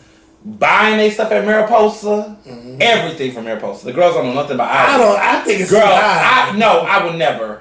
The only thing I get from Mariposa, my greedy ass, is those Reckley ice cream bars. So sandwiches in the back. It's a place called Reckley. It's a good ice cream place in Philly. And they have ice cream sandwiches that they sell in the back. Now, that's all I get from there. But when I go in there, I'm looking like, what are you doing? I want to know why they so high. I don't know. And it's also, what if food cooperatives supposed to be good for the community? But I don't see our people. I don't. No. Look, I'd rather take my Uber and go right to That's person. Right. I would say white progressives are definitely my number one. Mm-hmm. White progressives. You know, you would have asked me a couple years ago. I would say the neighborhood. How is that now? Like, it's quiet. Dead. Well, because you know, once I flipped the table and left, she flipped the table and she left. There was nothing else to do. You know that we had a conversation. Because it's the same. It's the same stuff. And I heard they're not getting along down there. The girls are fighting. The businesses are fighting. They're a hot mess. I told them to abort mission. There's something for everybody all throughout Philadelphia now. Mm-hmm. You know what I wish they didn't close down, but I mean, I'm a taken girl now, but XO Lounge, I miss XO Lounge. That was a fun time. Yes, it was. I miss XO Lounge on Saturday night. A lot of the stuff that I grew up having. We both grew up. Yeah, but I don't remember seeing you there. But no, because I was a classic. I'm like, because you was young. You caught me. I was 7 years older than you. I was super young. I think you first saw me out and about, like in my right when I was finishing college. I was like 21. I could finally go to the clubs because it was like the teen nights. But it was like when I turned 21, I started going out. Then I started bumping into you at the let outs. I was a hot mess. You used to always listen. You was tilted. Every time I saw you was tilted. I used to be like, "Are you okay?" I'm always fine. You were. You always was fine, but you was a different kind of like you. Let me tell you, very like. Yes. There are 2 sides to me. Yes, it is. And probably 3. Yes, it is. But I mean, the fucked up Kev. You need to get away from that one. He was like, if you want to start with me, what's going on? And I was like, are you all right? I just want to make sure you're good. I was. Listen, I always got home. Yes. And I'll be like, and that was before Uber. Mm-hmm. How did we get our asses in cabs? And cabs. Yeah. They didn't want to take you home. No, they did not. Where you live at? Where you live? Why you always want to know where I live at? Let me tell you. You know what I used to do, which was hot ass mess. So I lived at 39th and Walnut because I was right on Penn's campus, right across from that McDonald's. Now that McDonald's is going. That whole area. That McDonald's just closed. Dead. That's why they're not on Uber Eats. Dead. So you got to get it from this other one over here. Oh, and I know. I know. First of all, look, the person said, why they're so high? You on 52nd Street. But because she's just as gone. They're going now. Like they're done. I did not know they're closed. Done. Everything about the area has changed except for a couple of places. So like Bobby's Burger Palace is going because they got Raising Cane's. They took over Chipotle still there. Right there, 40th and Chestnut, by the way. Right where the right where that I believe right where that McDonald's is at. Wow. It used to be the church. Because the Dunkin's over there, but they no, it was in that area. I know that church, and it didn't burn down. But no, I think it got bored. It got okay, because they put all that now. It's like that Dunkin' Donuts, these little other eateries and crap. It's weird over there, but over there that area, I lived at 39th, right there at the Walnut, and so what I would do is because I was straight there on Woody's, that corner 13th. I tell the man every time we went, I think I'm on 39th. He said straight down. Yeah. So I used to always get picked up. Not me. And I used to have people want to ride with me because they wanted to get at the 40th, to get off at the 40th. Mm-hmm. And so they would, take the SEPTA. And I would be nice. And I'd say, okay. But it's funny because they used to play me at the let out. They couldn't even get inside the club, but they would just be on the let out judging. They'd be like, give me my $20 up front. Like, well, it's not $20, but they would want the money up front. It was so many things that, like, you had to do. You had to really jump through hoops just to get in the Uber to go home. But you know what used to be good for us? Is that the cabs used to be parked all up and down 13th Street. So you just hop in the cab and go. And they're not supposed to question when you go, because the cops is right there. Like what you doing? Take them home. Right. But, I don't know how they cabs are weird. Cabs are like an endangered species to me. I don't even use cabs. I don't. If I use a cab, I'm coming from the airport, and that was, oh my God, it's been years since I've been in a cab. I haven't been. I used to ride back in the day. Airplane shuttle buses to go to the airport. That's so obsolete now. But wait a minute. Let's be honest. When is the last time you actually seen a taxi cab? Do you still see them? I work in Center City every day. I seen, and I don't even think I see cabs. Not in Philly. I think I've seen. No, in New York I've seen cabs, but I don't really bang with them. I'm not impressed. You don't really see the cabs. I'm not banging with no cab. What I would say about LA was everything was black car. Yeah.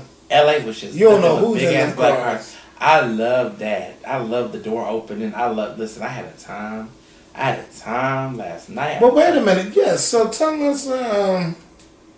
I thought you never had. Because I remember you was telling me. I mean, if you want to name names, no, I don't want you to name no names. I thought you said earlier I could name. Okay. I mean, okay, no, wait a minute. I don't know about what you. Because you know me, I'm not going to shut my channel down. Go ahead, Ernest. They mad. Go ahead, I won't. So no, I'll say this. I'll say this. So Carisha is okay. So yeah, Clive Davis party was the party I was at, and I stayed mostly outside. I didn't really go inside. Lizzo performed, and she was killing that place. She's at the Clive Davis. Yeah, she performed. A couple other folks performed. I think Jennifer Hudson did too. She left us some Clive. There are people that told me that it was so weird about that whole experience because Whitney died on the 44th, room 44, not the 44th floor, but the room 44, and she passed away in the room 44. And it was just eerie. And they still have They still have it at the Beverly Hills Hilton. Beverly Hilton. Yeah, the Beverly Hills Hilton. Yeah, they were still having it there, and I was just like, that's weird. So I saw Chloe and Haley, took a picture with them, and they lost their mind. Holly. Chloe and Holly, they were. I just don't feel. I just feel awkward saying Holly because I'm like, there's a Holly Berry. I just don't know how to say Holly. Did you say Haley? Did you say Haley when you seen her? I just said hi. Oh. I think I said their names. Let me take a picture. I just was like, let's do it. Like, I just went for it. Saw her in person. She's gorgeous. Her is gorgeous. She's like a rock star. She can't listen. She love them glasses. She can always have some glasses on. She done found her signature look. Big hair and big glasses. That's like her signature look. She gonna always have some shades on. I like her though. I do like her. She's Grammy nominated. A Grammy winner. She won Song of the Year not too long ago. She is definitely a force to be reckoned with for sure. Paris Hilton, got to see her. That was just like I remember when you said that. I thought you said Perez or not. They said Perez. No, Perez. Absolutely not. Paris Hilton. And so funny because we was in the Hilton Hotel, so that was fitting. Mm-hmm. But she was super nice. She got a new husband with her, and she got a child, right? I think so. I think she had a baby. Well, listen. I couldn't tell when I saw her. But Paris was nice. Nicest. Like what? Like she was at the Beverly Hilton. She was at the class party. Okay. Dressed to the nine. Deborah Cox. Yes, I seen the picture. Deborah Cox. Did she perform? No. She was just there. But she was just there looking good. Gayle King. Okay. So I love Gayle. I saw Lil Nas X, but he was so tall. He's very tall and awkward. He didn't even take pictures of people. He wasn't. I mean, it's okay. Kind of some I did, but he was just very awkward. But I want you to just be there and like, bitch, who went off for you when they saw you? What are you talking about? Who went off for you when they saw you? Who? I'm asking. You asking me? Yeah, the Gayle King. I know these girls know who you are, Ernest. Because they know you shake the table. There was some conversations, but I won't share those conversations on this show. Oh. But there was definitely we gotta see your podcast. I don't know. Listen, I told the girls, I did an episode. I actually did my podcast episode before I went to bed last night in LA. Okay. And I did like a brief little, here's the lowdown. I downloaded it. But, some stuff, I said to myself, I thought I was going to 100%. I said, no, I got to keep 10%. Because there's some stuff I need to see play out. Yes. But I'll say this. Missy Elliott was somebody who definitely showed love. And she showed love on Twitter. Missy Elliott was at the Grammys. Of course, she performed the set. We've been following each other on Twitter consistently and, just trying to meet and link up. But she is dope. I will say that. Missy Elliott is definitely about that life and super dope. I saw Tamron Hall. Philly was in the house. Mm-hmm. Definitely was good to see her. Because, she loves to promote the author girls. She loves to bring the girls. Are you coming up about the book? I'm trying to get on. I'm trying to make it a shot, see where that's going to go. Yeah. So I was there to get work done. She came with flyers. She came with promo.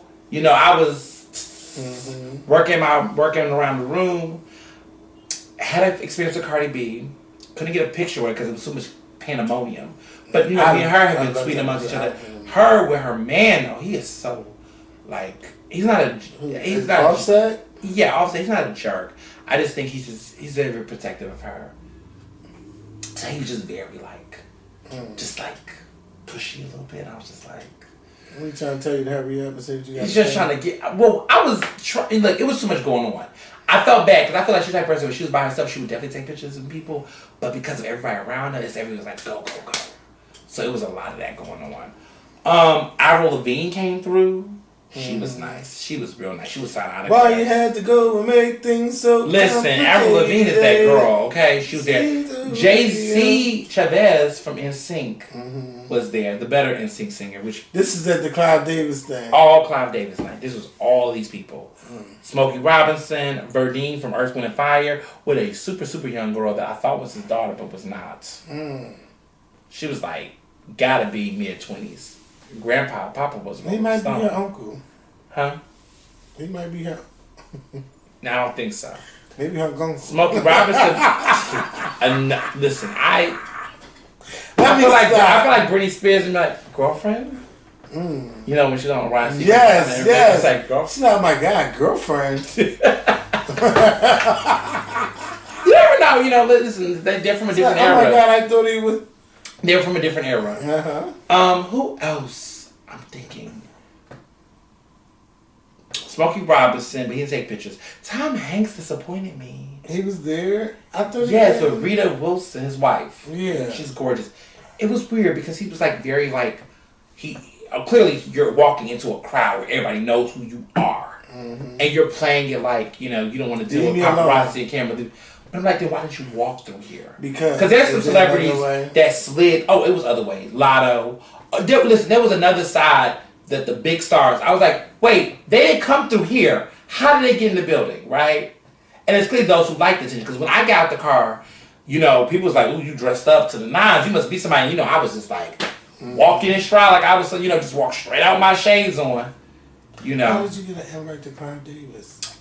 You know, just people looking out for the dog. You know, I look, every time I go to LA, I need to learn from the best. Like listen, Whitney said, you just gotta. I learn from the best. I learn from you. Listen, listen. The truth of the matter is that there are people in our own orbit, right, that know what you're trying to do. Everybody, and they want to help you, and you gotta let different people legitimately. There are people that be thinking of you for things that you don't even be knowing is possible for yourself. And this was one of those situations where all of this was some people who was like, you should be here. And they made it happen. Because it's always people that say, we're going to do this, we're going to do that. Go off. Been there, done that. And never happened. Like, I wouldn't hold my breath, honestly. Yeah. Like, I've seen it plenty of times. That's why, like, I try not to cling to these celebrities now. Like, I used to be like, oh my God. I don't even deal with them. You know who I deal with in this industry? Publicists, PR people. I deal with them. Because they're the ones that's booking people. They're the ones controlling the press list. They're the ones controlling the guest list. They're the ones actually moving things. They're the ones who can put you on something. Half the time, them celebrities don't know what the hell going on, what they're doing. They get told who to like and who not to like. I got introduced to people, and they were like, this is Ernest, blah, blah, blah. And they was like, oh, hey, Howard. They know who the hell I was. But thought I was somebody, and I am somebody. But they made that connection. I don't like how fake it is out there. It's so oh, my God. I will say I can take that place in doses. LA has always been funny because I can always count the number of years I've been. And what you doing? 2014 BET Awards, first time in LA. Well, I went for a speech and debate competition when I was younger, but that don't really count. BET Awards 2014, 2019 interviewed Oprah, went down there for Oprah. 2023 Grammys, only big hits. LA can only bring me out there for hits. If it's not a bag, a super artist or opportunity, I'm not going. Like I got no, no, because it's too much. I heard some interesting stories. Now this is what I will say about the Grammys. There was stories about these artists. They're not making money. Some of these artists nominated. Fantasia already said people not making money. Everybody faking the phone. They are all fake. A lot of them are faking. A lot of them are faking. I'm hearing stories about people, literally Uber drivers, but they nominated for 3 Grammys, but they also doing Uber. What? Now shut up. Well, how they Ubering around with a mask on? What you mean?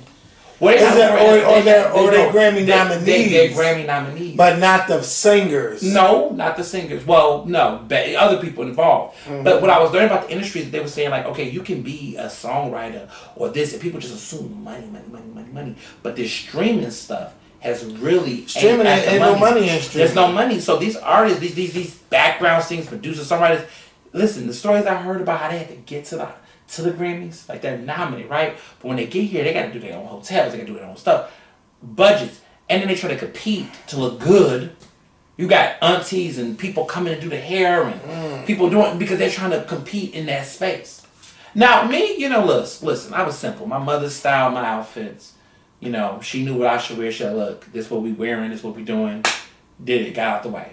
Haircut, facials. I did all my stuff. Got my hotel, all that, But I had an itinerary lined up for me. Because as y'all saw on the IG story, I was like, take the wheel. I don't know LA. Show me where to go. So we're going together. Who took the wheel? Lots of good friends. And I'm trying to get them to say something, y'all. They was looking out for me. And they actually...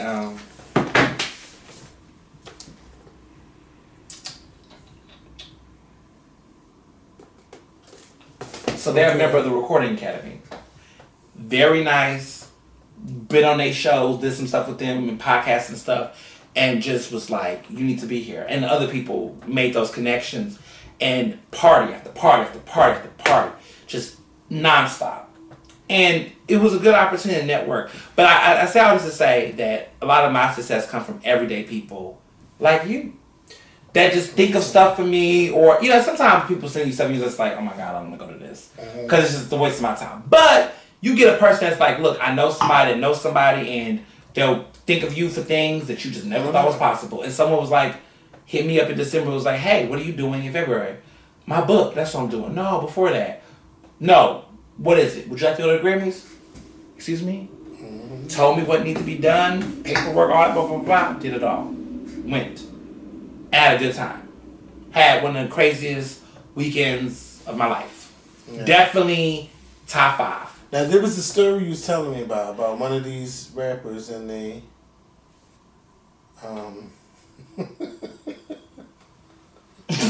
security. So this how it really goes down. Did you learn even more after feeling like you were being... Okay. Yes. So let's talk about that. But not name. Right, I'm not going to name. Okay, we're not going to name. So there was a rapper who was at one of these parties that I had attended.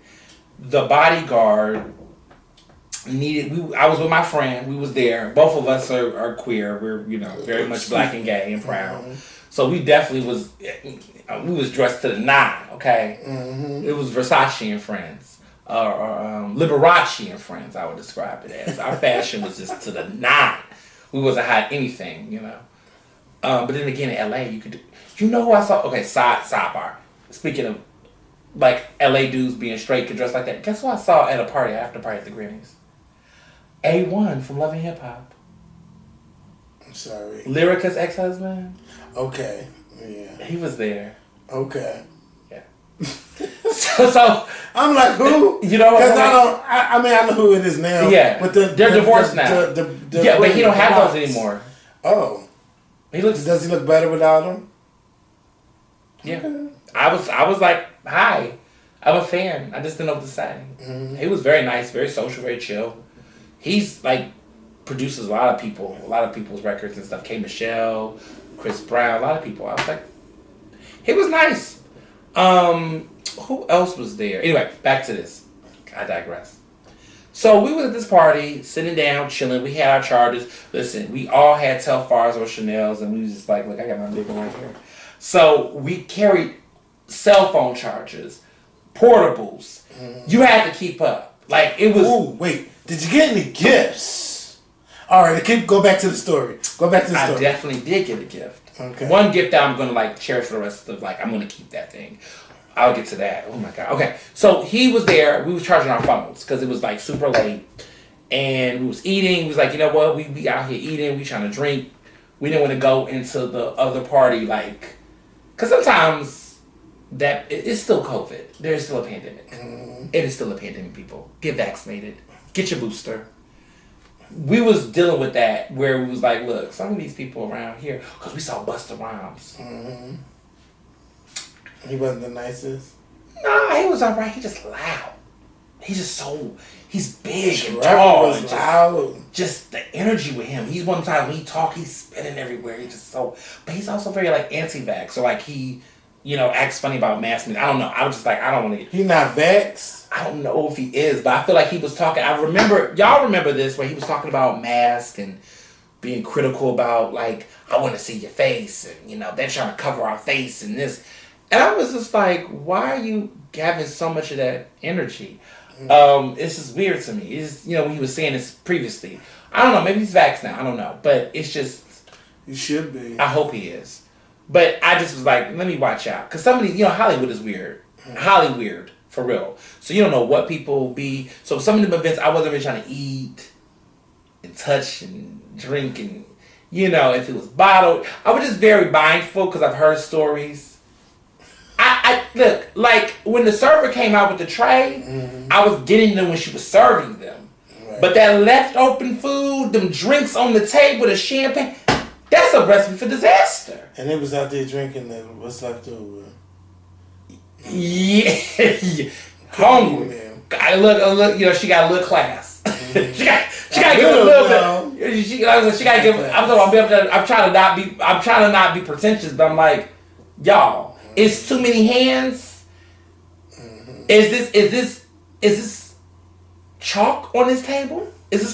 What is this on this table? That's what it was giving. It was giving certain tables. Is it I'm sitting down and I'm like, ooh, residue. Let me go off this table. This is thank God. Who left this on the table? That.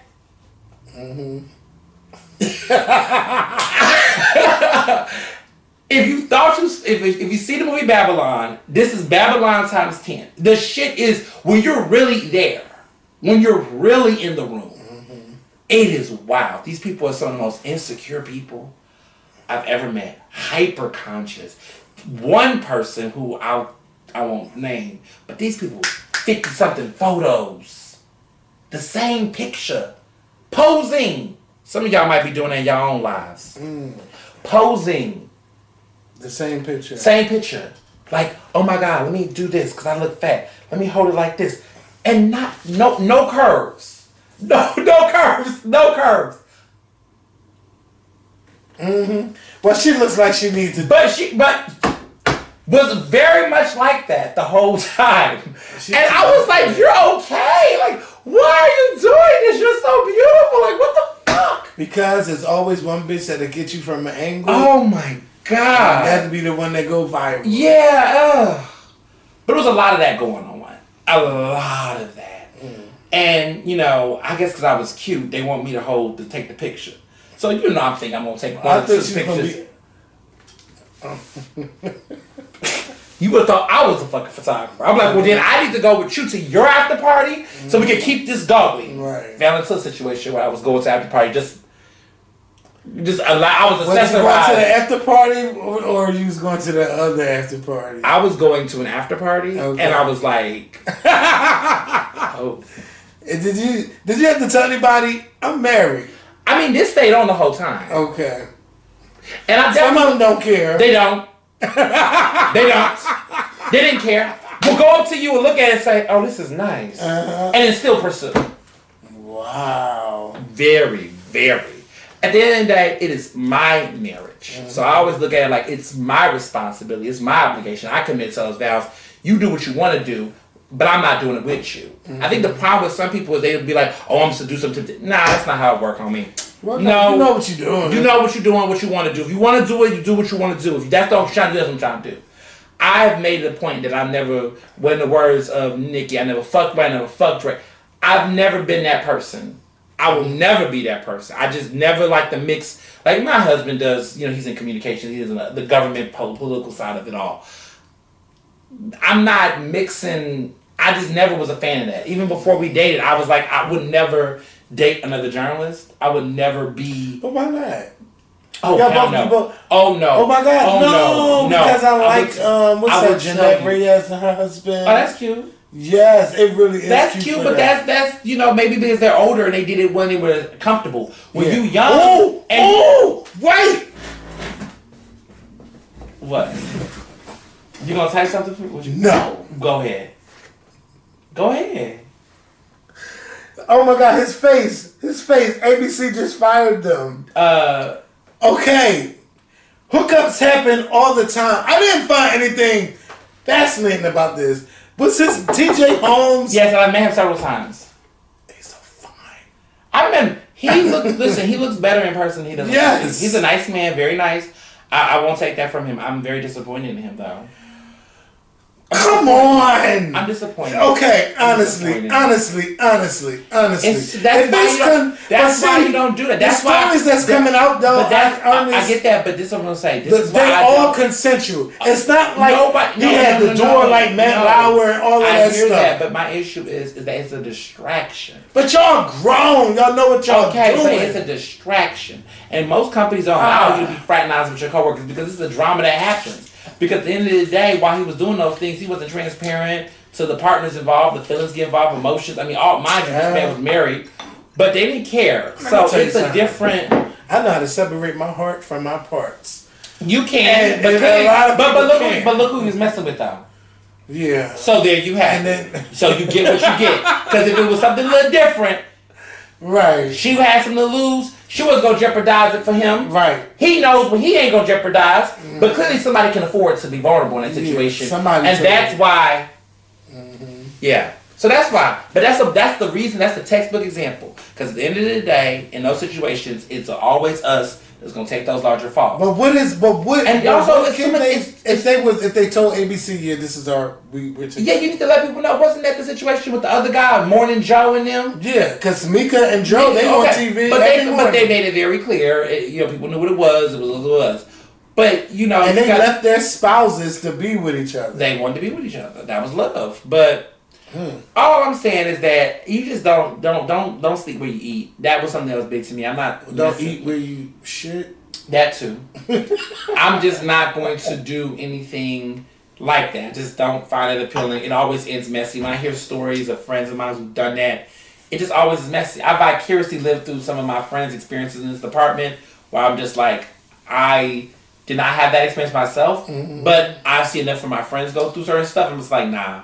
It's you know, when you look... So because it's two reporters, it's just not good? No, but also too, when you're young, it's competitive. I've had friends date other people in the media, like other journalists, and they're super competitive. They're competing against contracts and opportunities, awards, and visibility. That's not real love. No, but it's not that they intended to, but it's just that naturally, what does it feel like to be in a career and y'all both in the field and your career doing good? And y'all both not the same race, and then it's not enough for everybody. Not enough for everybody. So you're looking at like Hollywood stars, right? When a woman's career does really well, you look at Reese Witherspoon and Ryan Philippe. Right? You look at Eric Benet and Halle Berry. Now, he wasn't an actor, but you're talking about people in the arts. If one person's having that career, see, Jay-Z and Beyonce, their relationship was weird, but they both are super, super successful and relevant in their own right, so they can be able to maintain it. But you look at, like, Rihanna and Chris Brown, and you look at some of these other relationships where you see one person's career you said on the rise. Properly the whole video. And you can't listen. I've been working on it, okay? Rihanna.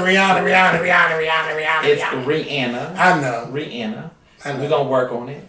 I mean, anybody who worked closely with her says that, so I'm just trying to get better at saying black women's names properly. I had to work on Holly, because I've been calling her Haley. Holly, yeah. They call her Holly, but I'm just Holly so used Bailey. It's only Holly Berry. It's only one Holly. Right. No, I can't do two Hollies, but Holly I have Bailey. to respect it though. And they got that to be HBs. Yeah, Bailey. Yeah, that's just too much. And that's supposed to be Ariel, so I definitely got to get this name right. All right, so you saying no to dating your colleagues. I didn't even talk about what happened with the rapper, but it's fine. We're going to skip that topic. Oh, no, I ain't forget. So anyway, it seemed like the security guard was recruiting, and they was trying to recruit Ernest and his friend. But Ernest and the friend was like, no, we just charging the phone. That's all we get. That's all we get to charge. Okay. We ain't charging nothing. My stout ass. No, I was not. Listen, this rapper saw us. Well, the rapper security guard was asking us what we were doing after the party. I said nothing. They said, well, you know, I'm so-and-so's bodyguard. I was like, well, thank you for telling me that. Like, we just trying to figure out what we want. Well, you know, some guys like you, some dapper guys like you, y'all definitely can hang with us tonight. And I was like, what will we be, you know? Now, my friend is single, but...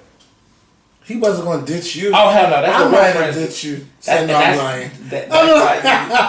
why you be on your... That's why you be where you at. You at the party. I be finding you drunk at the after party, stranded. I would never be stranded. As long as I got my money, I always got to wait. Right. I would wake up with something. Listen. I've never... In LA, I don't even like LA like that. You know, if I didn't have all the razzle dazzle of LA, I probably wouldn't be crazy about it either. I find it to be like New York. You have to have business in New York. It's just so... when I say it's phony, it is. It is. It's people, all about I saw people literally change their whole vibe when I came in the room with some of the people I was with. When I was with them, all of a sudden people know how to talk. Before then, nobody. Like, Philly is different. Like, if Philly see you, Philly people are weird sometimes too. But for the most part, I feel like when people see you doing something, they'll acknowledge, they'll say hello, what's up. Whether or not they want to attribute and give credit, that's another story. But they will be, a lot more lively. And that's saying a lot. Now, Houston and Atlanta, those are friendly ass cities. But Atlanta got the frauds, fakes too. I got the West Coast only one. Atlanta got it's fakes everywhere. Yes, but LA got the fraud. Well, it's sad because these people all got roommates, but they ballers. I'm about to say, did you check in with anybody when you went there? His letter said you got to check in when you go to LA. Yeah, I had a couple of people I reached out to and talked to before I came. And said, hey, I'm in this city. I'm in your city. A couple of people actually. Both black and Latino. Both sides. Did you see Bad Bunnies? I saw her perform. That man is fine. You like that? First of all, I love all the colors. Okay, I love all the colors of the wind. Really? But I like, yes, Like, but he's fine. No, I think he's talented. Yeah, I don't want to say too much. Yeah, you don't. But I don't discriminate. He's he's your fetish. No, he's no fetish of mine. But I just think that he's handsome. His music, he makes music I don't understand, but I can feel it. Like I feel it. Like it just make you want to dance when you hear his music. Like, it is a vibe. Like I grew up listening to that. Not him, but to know that, first of all, he's the average looking guy, but his music is so popular worldwide. Like he's bigger than Beyonce right now. Oh, yes, you might get mad at me saying it, but he is. He's always number one when it comes to streaming. His tours are sold out in stadiums worldwide. He is doing his thing. We just don't know him because we don't speak Spanish. That's like those K-pop artists. We be trying to figure out why BTS be popping.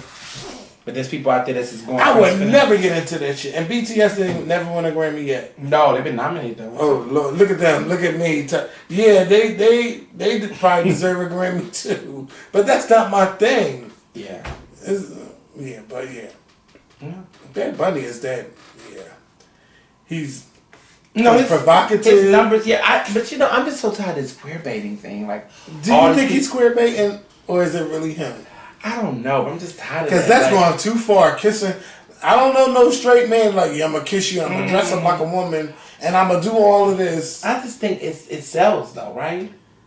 And so if you're going to are you selling your soul for a check? I mean, who has not done that in the industry? I'm not selling my soul. That's a lot of people having sold their soul. Well, not their soul. They probably did things but they is he really selling his soul to do it? I just that. think that for him, it's just that he's in a culture that is, I mean, he's going against machizoism, right? Mm-hmm. But there's also like this fluidity. But when they show this category on TV, yeah, I said, "Now, girl, I know Bad Bunny about to win this because they don't show this breast urbana musica urbana, whatever it was called. Yeah, urbana, urban music, Latin music, which is weird. Y'all don't do that, but they all of them. That's it. Oh, I want to say Maluma. Now Maluma sounds like a disease or something. I'm sorry. But he looks good. I'm sorry I've been diagnosed with Maluma. Talent. Leave him alone. You're not dragging. Don't drag Maluma. Say Maluma is. Now that's talent. Okay? He's giving you a Ricky Martin energy. He's got Ricky Martin energy, but like tougher, like the more mass. You have a case of Maluma. Like that's what it sounds like. No. But he had a song with Madonna, right? Mm-hmm. Yeah, that's what made me question. I said that sounds like a disease. I shouldn't say a disease, like a like you've been diagnosed with something. It was a groove though. That song was a groove though. Yeah, I'm not a fan of Daddy Yankee or like that. I know he did a song with Janet, but no. But the category itself, it was these men, like these Latin men. Mm-hmm. Like yes. So your fetish was being fulfilled. I don't have a fetish for no prince. But let me tell you, that man, they are very, very passionate. Okay. And I've been around the block a couple times, so I know. Have you ever before? Just only black. Only black. Okay. And more power to you. Listen, I think positionality makes a difference. Huh? I think positionality makes a difference. Positionality. So you saying like where you from? Mm-mm. I don't know what position. You know what position you might be in the dynamic. Oh. No, you might not. It might be different. I just have found I've been around the block on that too, and I'm still everywhere. It depends. It depends. We ain't never talk like this, Ernest. You almost shook the table. Listen, just for me, I just couldn't imagine certain people putting their stuff in you. Just having that kind of experience with me, I just would feel. I just think mentally. Let me tell you this. I've been with. I can still count on my finger how many white people I've been with. That's 3. Okay. Ain't nobody. I just hear the only time a white man has ever put anything in me is The doctor just to check me. Okay. And that's it. See, and there you have it. And there you have it, ladies and gentlemen. Case made. Not as versatile as he says he is when it comes to those type of experiences. Because emotionally, there is a lot. That's what I'm saying. I just feel like certain men are very much more open based on what their positionality is. Mm-hmm. And I'm just saying that others are probably not as much. So like I think about black women. Black women are not out here like, I mean, there's some that do dance out their race and that's fine. But like when you look at the ratio of like black women, you would think that given historically a lot of the colorism they experience in society and from some of the ways in which the dynamics are of attraction. They mostly stay with a black man. Right, they are very they are more faithful to dating black men. And more likely to date amongst their race compared to black men, black cishet straight men that are not. Yeah, and you know what though? Okay, now this is my thing, right? When it comes to that, I know love is love in all colors. I do love to see black with black, but I don't mind seeing black with a different. All I'm gonna say is that wait. Yeah, I gotta finish this. Like I don't mind seeing black with other races, but it seems to me that we can count probably on our fingers and our toes and other people's fingers and toes that when you're black and when you get successful and it's like you're not within your race, and that's in the straight and heterosexual. Oh, 100%. Well, and I mean homosexual. Damn, I said hetero, straight and homos. Well, yeah, if you look at it's like what is it? I was very because I can't answer that. Oh, it's anti-blackness. That's what it is. I will tell you that all the people I know in the industry. Now, I'm not saying. So there's several things I've heard, and I was going to follow up with one point is that. I'm all for people that's dating people based on who they love. If love is love, all of that. Mm-hmm. But what you find is that these men, a lot of these men who do this, it's a counterpoint to black women. Do they think so? They say, "Oh, I dated her because she did, she that," or because black women this, black women that. It's always not like just simply, I met someone, I fell in love with them. This person makes me feel good. I'm oftentimes hearing a comparison or a slight at black women, or some type of anti-black statement about white women in a certain type of way. That's not true. And you hear this, I've heard this, and even in the queer community, specifically, I've heard black men specifically say things. I've experienced like all types of things. Men telling me stuff like, "Oh, you're cute, but you're not soft enough." I was like, "What do you mean soft enough?" And it would be, well, how soft do they want you to be, Ernest? You look pretty soft to me. I'm soft. I think so. I got a little mouth on me, but I'm soft. But they want they want twink. They want docile. They want, fragile, and I'm not that. Mm-hmm. So I think there's all these weird stereotypes around presentation and look and expression that leads to some very weird fetish. It's fetish. And that's what I don't want to be to a white man. That's what it is. That's what I don't want to be. I've been catcalled by white men, professional white men in weird ways. They'll say stuff like, "Oh, this one guy, what did he call me?" He said, what was it? It just stuck with me. He was like, chocolate twink or something. But it was something along the lines. It was always and like the thing is, it's given fetish when your skin color is being used as a treat. Mm-hmm. So now people are looking at you like you're something edible or taste a certain kind of way, smell a certain way. So I'm dealing with all of that kind of stuff that I would hear. And then also a lot of the stuff that is just, one of the things that people just play into. They play into just all types of tropes. Like, even black men. There was a phase, which some of the black gays listening to this show will know, that they would say stuff like, it was this phase where they wanted all the boys to look like, what's his name? Chris Brown. They wanted them all to be light-skinned with a certain type of wavy hair and the big old pink lips and the... Ernest, let me tell you. That was a fad. You know what does it for me? Chocolate. Okay. And I mean, it could be the blackest of the black. That's beautiful. Chocolate. You could be thick. Not like I'm skinny man. But I mean, thick, chocolate, big. Like, I go off of that. But if it still fits a light skinned person, like I'm not gonna treat you any different because you're a light skinned, right? Like, and we should not treat people different. Because I remember one time, like, I only like light skinned people.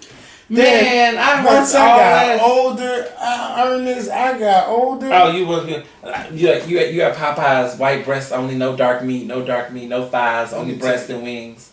That's you with this place. Me, I'm a mixed box.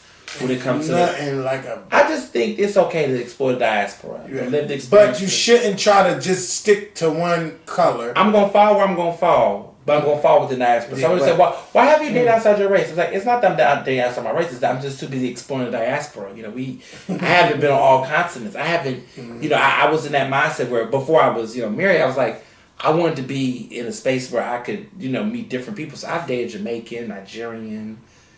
People from the islands, people from South America. We got our folks there, Afro Latinos. Love me some. We got all of that variety. There's so much to explore in our community, and so I was so busy. I say it's not that I'm not attracted to white men, but some people just. I just was too busy in the diaspora. I was too busy having a Southern black man. I was too busy having a West Coast black man. I was too busy having a New York black man from Brooklyn. You gotta go through the suburbs. Give me a little belly. You just need to have some thickness. Whatever. Like my husband's from Trenton, so I got Trenton, Trenton, New Jersey, the Philly. I love it. You gotta have. But I'm saying I was too busy exploring my community before I ever crossed over. I didn't have time, but I was in Jamaica. I was. It's nothing. I mean, you gotta try. I mean, Haitian. You're married, so I mean, you get Haitian. Haitian. What about the Haitian men? You can't leave them out. You can't leave. Don't leave out Ghanaian men. Ghana, you can't leave Ghana out. So have you had the chance to, not to dot you out, but have you had the chance to explore before you said I do? Yeah, absolutely. I know what I. Listen. So all them places you named, you're saying like I've had a chance to. Because you're Ernest. I can't speak. You're 31. I can't speak against. I want to speak. Listen, as a journalist, you don't speak on places you've never been, or things you've never done. So I will accept that. So you've already named them. You said I'm Mr. Johnson for a reason. That's right. All right. But this is the thing. Let me say this though. Because this is very crucial. We've been dating for many, many years, actually, before we got married, as you know. I think what's important and what people don't take in mind is that it's one thing to hook up with people and it's another thing to get in a serious relationship. Right. When we talk about that crossover, we're talking about that Shania Twain country crossover. When you're going to cross over into a serious relationship, that's the part where it changes, right? You get attraction, chemistry, all that stuff. But that crossover. I ain't ready for a crossover. That crossover, that's the difference. And so I found myself in situations where nice guy, nice date, nice situation. But when it was time to have that crossover into something a little bit more sustainable, it just wasn't. It just wasn't. Because everybody wants right now. I think instant gratification. It's just, yeah. I mean, for me, like it's not nothing personal. Sometimes I just want to come. That's it. Sorry if I said, but I'm not down. No, but but the thing is that what I appreciate is knowing that. Yes. What I don't like is people like we're gonna find out what happened. You know how many people? No. Oh my God! I used to hate that. There was a streak of gotta know what you want. I used to get excited. I hated that. I was getting that. I'm too old for that. Who was it? I think it was Floyd Mayweather when he was on that show with Chili. Chili had a show on VH1, and they was acting like Chili and Floyd Mayweather was gonna have a thing. And something in the conversation said, we'll find out and see what happens. It's like, what? You're too old for that. Like once you meet somebody, right? Like I did recently meet somebody. Okay. And like we cut up and stuff, but it was just like, this is like I feel a connection to you. Like we still text and talk, but it was like this was different. This is different than we're going to do this and then good night. I'll probably never hit you up again. Oh. But this was different. I hear change my voice right now. Oh. But yes, it really was different. Is it going anywhere? I don't know. But it's very rare that you meet somebody where you like, wow, okay. different. Yeah, and I think, I would tell you it's organic. Like, this was easy. Like, it just was a natural chemistry. It was a natural flow. We just hit it off. We was on the same page. And I tell people, my thing, so people say, well, why how is it hard to date? Let me give you 5. And this is what they'll be thinking about. 5. 1. At least these are my 5. Everybody's 5 might be different. 1. Are we attracted to each other? Both of us. I don't ever want to be in a dynamic where I'm somebody's prize or somebody treats me as if they're doing me a favor. Are we both attracted to each other? Are we compatible in attraction? We both gotta want it. Can't be a situation where someone guilt trips you and be like, oh, I just dated because you was nice. But there's no, it comes down to sex. Trust and believe. So 1, are we both sexually compatible, attracted to each other? The second thing is, are we sexually compatible? Because we could be attractive to each other, but sexual compatibility could be different. Two matches, 2 bricks. Well, hopefully y'all match sexually. If you don't, that's gonna change the dynamic. Yeah. 3rd, does this person got their own business? Like, do they got their own life? Do they have a world of their own where they work? Well, that's after you get to know them. Well, facts, but I'm talking about, these are the breakdowns, though, before I'm into commitment. Okay. Do you have your own life of your own? Do you have business? Because some people will be up on you like, all I want to do is be under you, baby. You my priority, and my whole life is your life. No. You got your own business. I'm so happy that I'm with someone that has their own shit. Yeah, and they got their own world. They got their own friends. Our friends do, get along, and we all intersect and cross paths, of course. But it's nice to just have that space. Like, I can go and do me and go out and work. They go out, they do their thing, they work and whatever, and we're not in that conflict. I was in past relationships, but men would be very super surveillance. Like, where you going? Who you going with? Blah, blah, blah, blah, blah. Like, you're doing too much. So that is because you ain't got no business. But you got to be secure. But you also got to be secure, but you got to feel like you're in a situation with somebody. The other thing, the 4th thing I'll say is that they also have a level of intellectual stimulation. You gotta be able to have a conversation with me. I like to talk. I like to read. I like to have a conversation. Right. It can't be just vapid. It can't just be nice dinners and vacations. We need to be able to have conversations. You need to be able to talk and read and have critical thinking skills. Because that would turn me off. You could be sitting on something nice, but what's the difference between you staying and going? You can go, you can come through, no pun intended, and dip, no pun intended, or you can stay for the conversation. You can do all those things. If I can't wake up and have a conversation with you about regular things, that's a turnoff. That's the overall aura for me. But also what I say about relationships, and this is what I think people forget. I'm in a relationship because I want to be in a relationship, not because I'm obligated to. I feel like a lot of my friends, not my current friends, but past friends, 2 people I don't talk to as much anymore, but I think about their past relationships. It was obligatory. They felt like they had to do it for this thing, for that thing, for this relationship, for this chemistry, for this look, this obligation. They feel like if they don't stay with this person, they ain't going to be able to have kids. They just really want a kid from the dude. They don't really want a real relationship. They just want a child, and they want to be able, the father of the child, to be somebody that would be able to provide for it. Like, that's crazy. Like, that's crazy that you're like making decisions like that. Just stay. Yeah, people stay for clout, for money, for resources, for relevance. Their identity is tied up in their partner, where they're not anybody without the person they're with. I couldn't. So those are the things I think about in dating. But this took me years. Like, I'm 31 now thinking about this, but when I look back at where I was at like 21, 22. Keep talking. My food is here. It was different. Where did you order from? Popeyes. Oh, wonderful. You got strips? Did you get strips for me? No strips for me. Well, while they're waiting to get their food, I'll talk to you a little bit about this book. So, it's a hardback copy. It's a nice book. You can pre-order it on Amazon. I guess this is a commercial break. But you can order it on Amazon, other places like right now. It'll be in stores everywhere on Tuesday, February 21st. And you can also pre-order the audiobook on Audible. And I'm the person, of course, narrating the book. So you can actually hear my voice reading the book.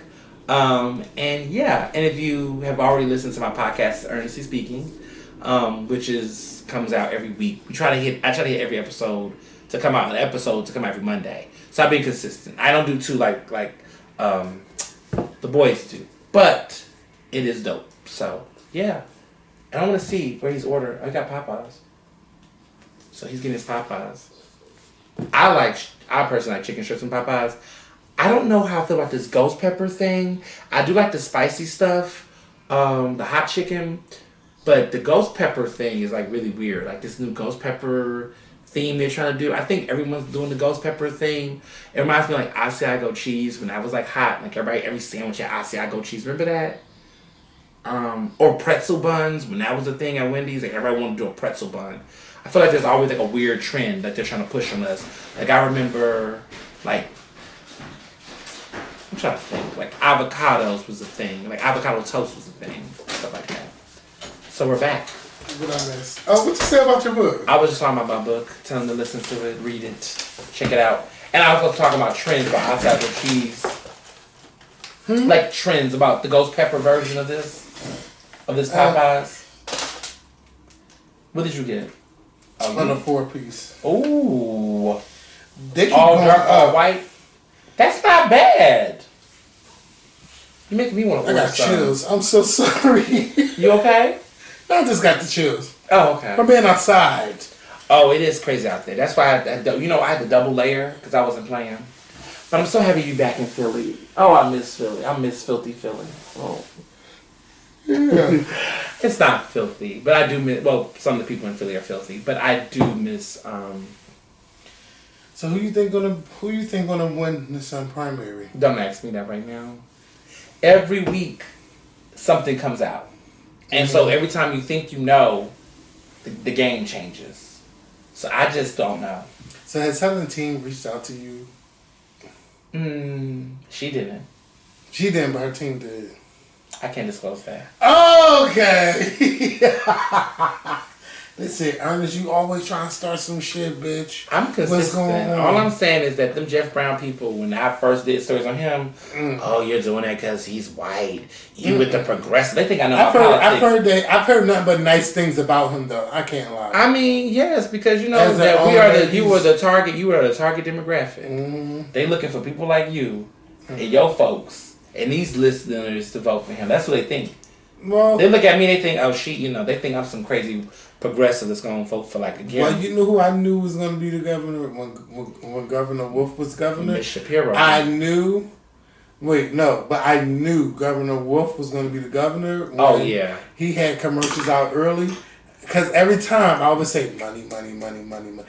But I don't think his administration was about money. No, they just had it. And it was like, he just got this car and this van. Like, you remember those things about what you see from people early on when you see those commercials. And they say, I have this van or this Jeep or whatever he had.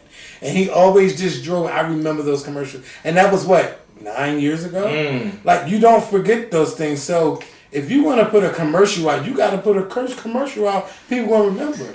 Like, Jeff Brown, he put that commercial out with Michelle Obama. We remember that. And then it's going now.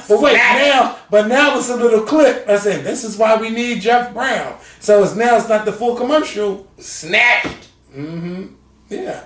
They snatched it. I reached out to Michelle Obama's team, her office, and they said, like, what the hell is this? They said, well, on record, they said that they did not endorse a candidate. They was not endorsing a candidate, and that they did not endorse him, and that they are not endorsing any other candidate. And they said it's pandering.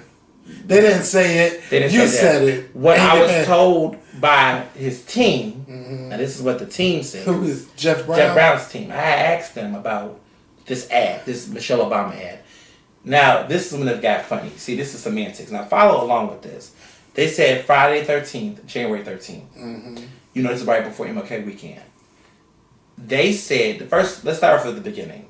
They said that the ad was no longer running after MLK weekend. And I said, okay, the ad's no longer running. Cool. Did you ever speak to the Obama team? They said, yes. When was that? Friday 13th.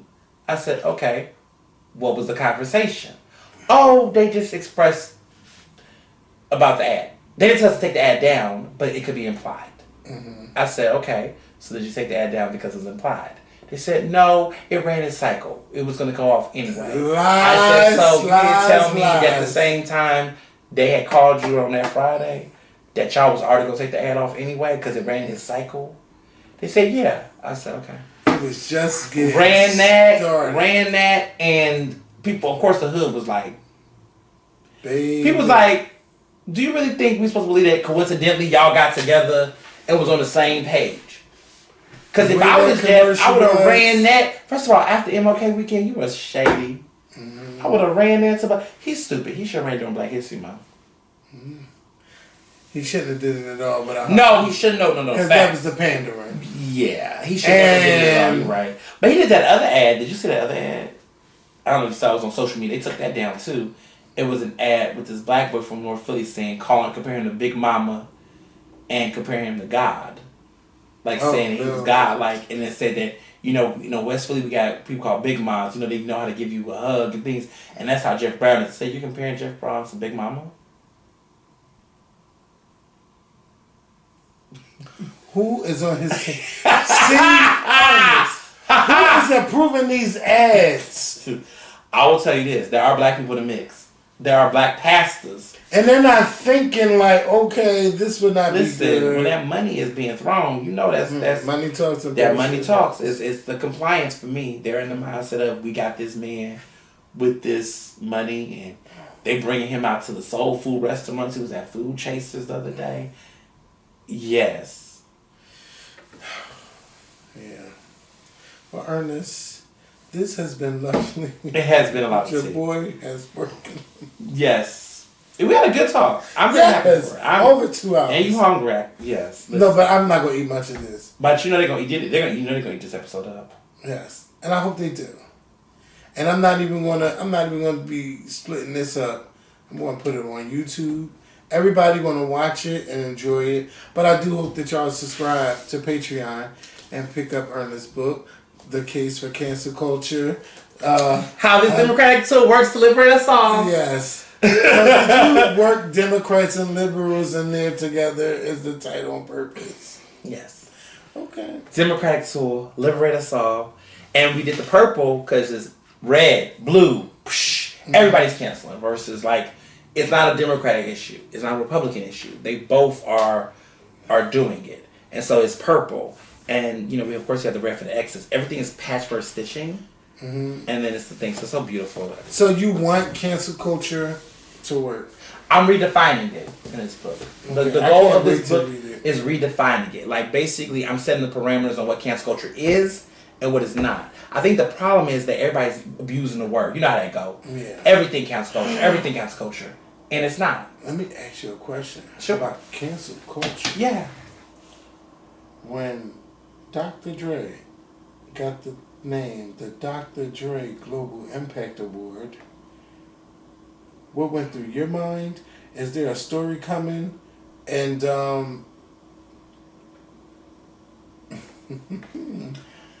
it was weird. Thoughts.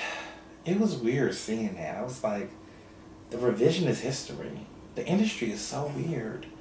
I'm like, I mean, he got a lot of money, so, you know, his influence. It's weird because they gave him the award, but then they decided to name it after him. I'm like, how much money did you get at a recording academy?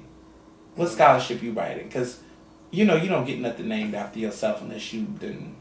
They should name the Album of the Year award the Beyonce Album of the Year award. The Michael Jackson Video Vanguard. Right. They should just name the. And then they changed the name to the Video Vanguard award, right? Yeah, I mean, it's. Yeah, but I think I was like, I said Fox News would like to have a word with the Grammys. Mm-hmm. Because I'm surprised that I haven't heard anything yet. I think so many people are just so overwhelmed by everything else going on. Mm-hmm. I mean, this stuff about Quavo and took up all the air. The Harry Styles Beyonce situation on my end. Like, yeah, you made it to TMZ today, and you said it wasn't you. Does TMZ got something? TMZ clearly knew who you were. Well, because this wouldn't have been a story, right? Yeah, because I went viral. The video went viral. I have a blue account. You know, in the article they said he must be somebody because he got a blue check. The way they described it was he must be somebody because he got a blue check and I'm a journalist. I'm known, and clearly I was at the Grammys, so I must be somebody. I was not in the nosebleeds. I don't know what happened about nosebleeds. Yeah. I was not in the nosebleeds. I was in the mid level where the main floor was. First of all, the only people on the floor are nominees, winners, and celebrities. Like A-list of A-list is on the first floor. So not being on the floor is nothing for me. Mm-hmm. That next tier is called the platinum tier, which is the people that get to be on the end. Mm-hmm. And then the next level is gold, which is where I was at, which is that main. But up at the top, all that other space. They're the paid tickets, huh? Huh? Those were paid tickets. Those were not nosebleed prices. How much did it cost? Well, I didn't pay, but they were $500. That's not bad. No, was it $500? About I think they were like $500, $750. Yeah, you ready for your Beyonce show? The Beyonce? I don't know. Is it the prices or just the weight? I just think it's just too much chaos. I'm gonna let them girls buy the tickets to whoever we sell it at a. I need to find me a radio girl, some radio girls. I need a media pass. I don't know. I just think this is just too much. Yeah. Like this is way too much. I feel like an old person now. I miss the days of just Ticketmaster. You get in your line, you buy a ticket. It wasn't none of this. This is just too much. You gotta get a card. Who the hell has a city card? Mm-hmm. Do anybody have? You ain't with City Card? City Card, no. No. I know people with American Express. Oh, listen, that was Taylor Swift. That was Taylor Swift right there. Yeah. That was Taylor Swift. I was here for that. Okay, May 19th. You going? I like her. I am a Swiftie. I'm not. Look, I know it's weird, but it so just mediocre. speaks to me. The thing about it is that she's filling a void. I'm not trying to listen, this is what people understand about music. Music has waves. You can't listen to the same type of music every day. I can't just hear Beyonce vocals nonstop every day. Sometimes you want to hear something a little bit low. That's why I can appreciate Rihanna and Beyonce because they both are like giving you yin and yang. What about her? And her too. Her has her own element, right? Jasmine. Yeah, but these are all the vocals. Yeah. But like I want some loungy people. Like I want some Normani. Like I just want some she can't even get it together. Well, no, she cannot. But Chloe got this new album. My only critique about Chloe is that these songs are too short. I think Chloe is doing too much.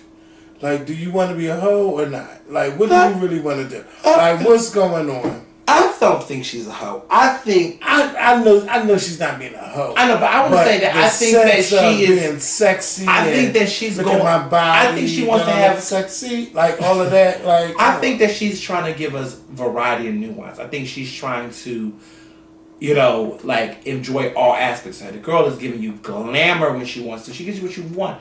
I think she wants to be everything. I think she wants to give you some sex, some empowerment. She wants to be who her boss is, but girls slow down. But she can't be a mini version. She ain't got it like that.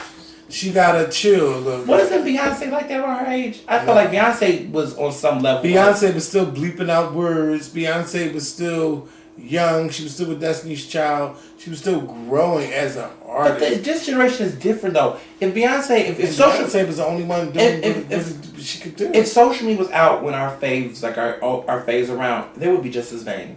I believe that. I believe they would just be on Instagram as much. They would definitely be on the Facebook and stuff. Could you imagine Whitney on a Facebook Live or something going off about something, or she would have cursed them hoes. She would have cursed people out on Instagram Live or something. Like that's the era. Like Mary J. Blige would have been annoyed with the girl. She would have been on Instagram Live with JC, KC and JoJo, one of them dudes. She would have been having her exes, Bobby and Whitney, on social. They were already messed on reality TV. Could you imagine? They would have been the Christian and Blueface of it all, probably. Like. This is what I'm saying. We don't recognize that these young women are under a different microscope, and for the fact that they have been able to maintain their respect and their sensibility throughout all of this scrutiny, it's plausible, man. Mm-hmm. But they also got a really tight family unit. Their family and parents are involved in their career. That they have a good unit. So, yeah. Mm-hmm.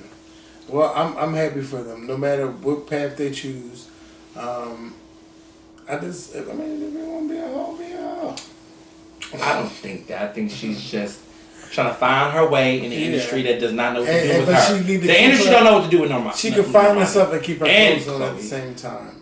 Because Holly is out there. Holly has a Disney check right now. I mean, Chloe. Holly has a Disney check, so and she can't play like that. She had a Disney check. I think Holly and The Color Purple. It's Color Purple. Yep, she's doing that too.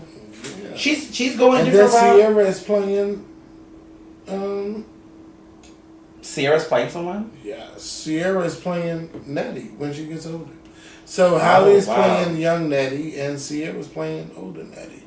I don't know how that works, but I mean, I can see it. I can see that with them the way they look. Mm-hmm. Vocals will be interesting, but we'll work it out. Let's not go there. I mean, vocals like how? Sierra can give you a nice hum, give you a good song every now and then. Okay, but she knows. She knows where Sierra knows she hit the jackpot, bitch. I don't ever have to sing a day in my life again. I got my kids. I got my husband. We're good. This is true. It's true.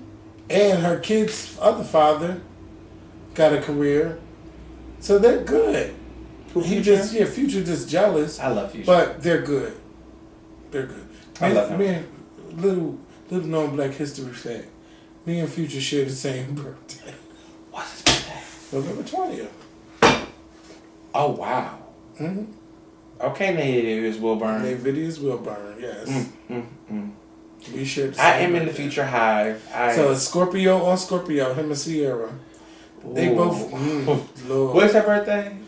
October 25th. Oh, I have that's for our Drake's birthday. I think that's a little known black. I got friends' birthdays on the 26th. The Scorpio. Sierra and my sister were born on the exact same day. And you were born on her ex-husband's day. Mm-hmm. Or were they were married. Yeah. I never forget when they broke up and she was on the front cover of Brides. Brides? Oh, I don't even remember. She was on the front cover of Brides magazine. Because they was getting married? They were about to get married and then it broke apart when she was on the front cover of Brides. That was so awkward. Well, she bounced back fast too. Didn't she? That was quick. All Sierra gotta do is make a song about your relationship. But she knew she loves him, and he loved her. And like I said, when you know somebody, it don't take all that time. People think it got to take years and all that. I mean, take the time to get to know the person, but you got to still work it out. So. Yeah. I gotta get this glass bottle out the freezer. Sorry. Oh, perfect. What is this? What do you got? Glass bottle. Glass onion.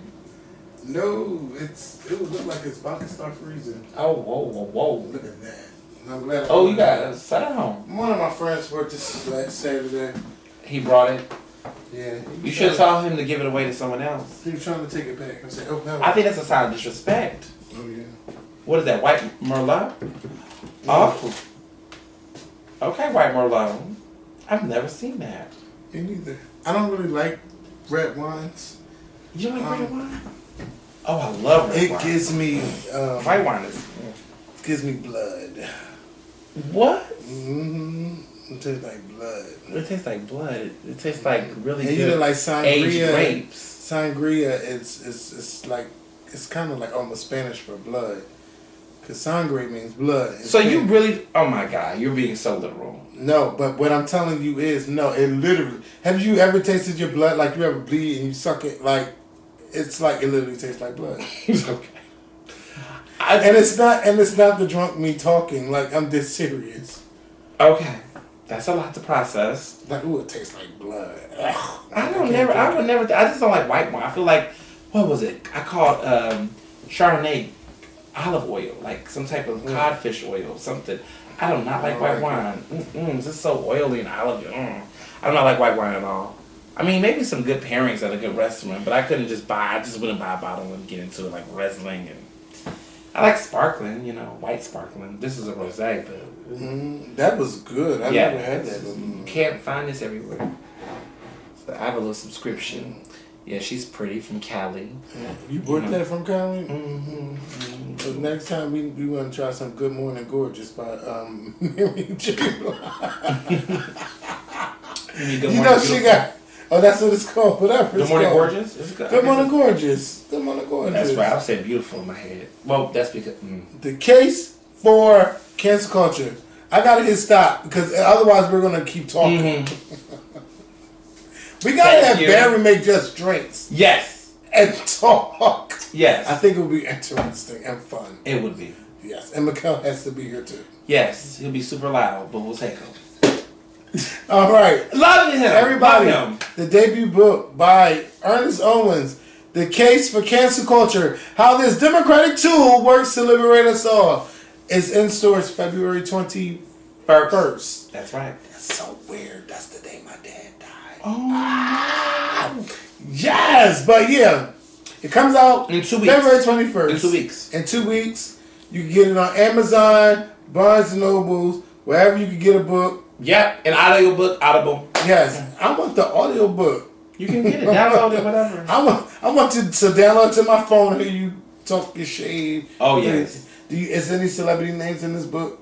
Yes. Is Beyonce name in here? I gotta look at him up. Yes, he is in there. Okay. Jury, no.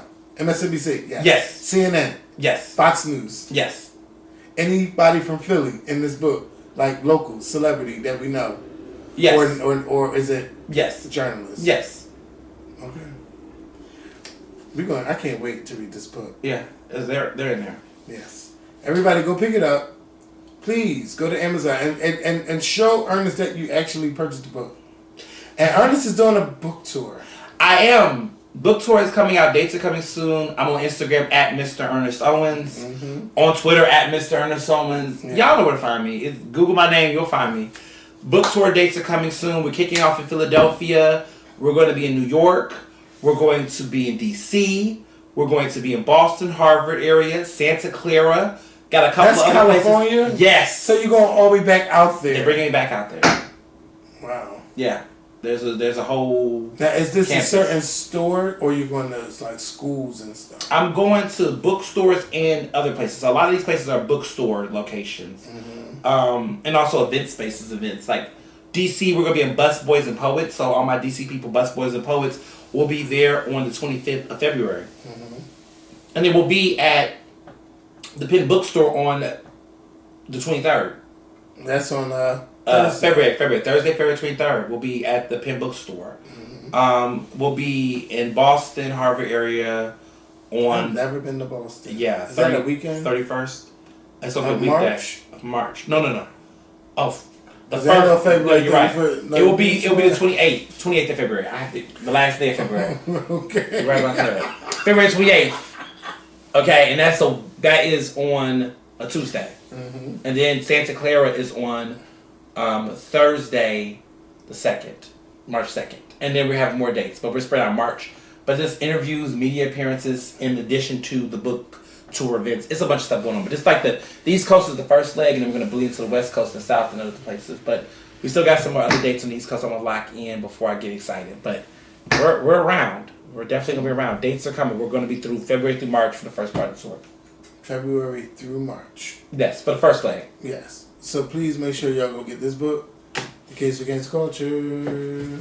How using this democratic tool. You're so lit. Works to liberate us all, baby. He is lit. You are so lit. I cannot. Good night, everybody. Take care. I gotta be working at 6. I gotta hurry up. Yes. I edit this. He's gonna edit it so y'all can listen to it. They're gonna watch. They are gonna watch. They're gonna eat their life. I'm so excited. This is great. 2 hours and this is the longest we have done in years. I think, but we was having a conversation. Yes. We was giving a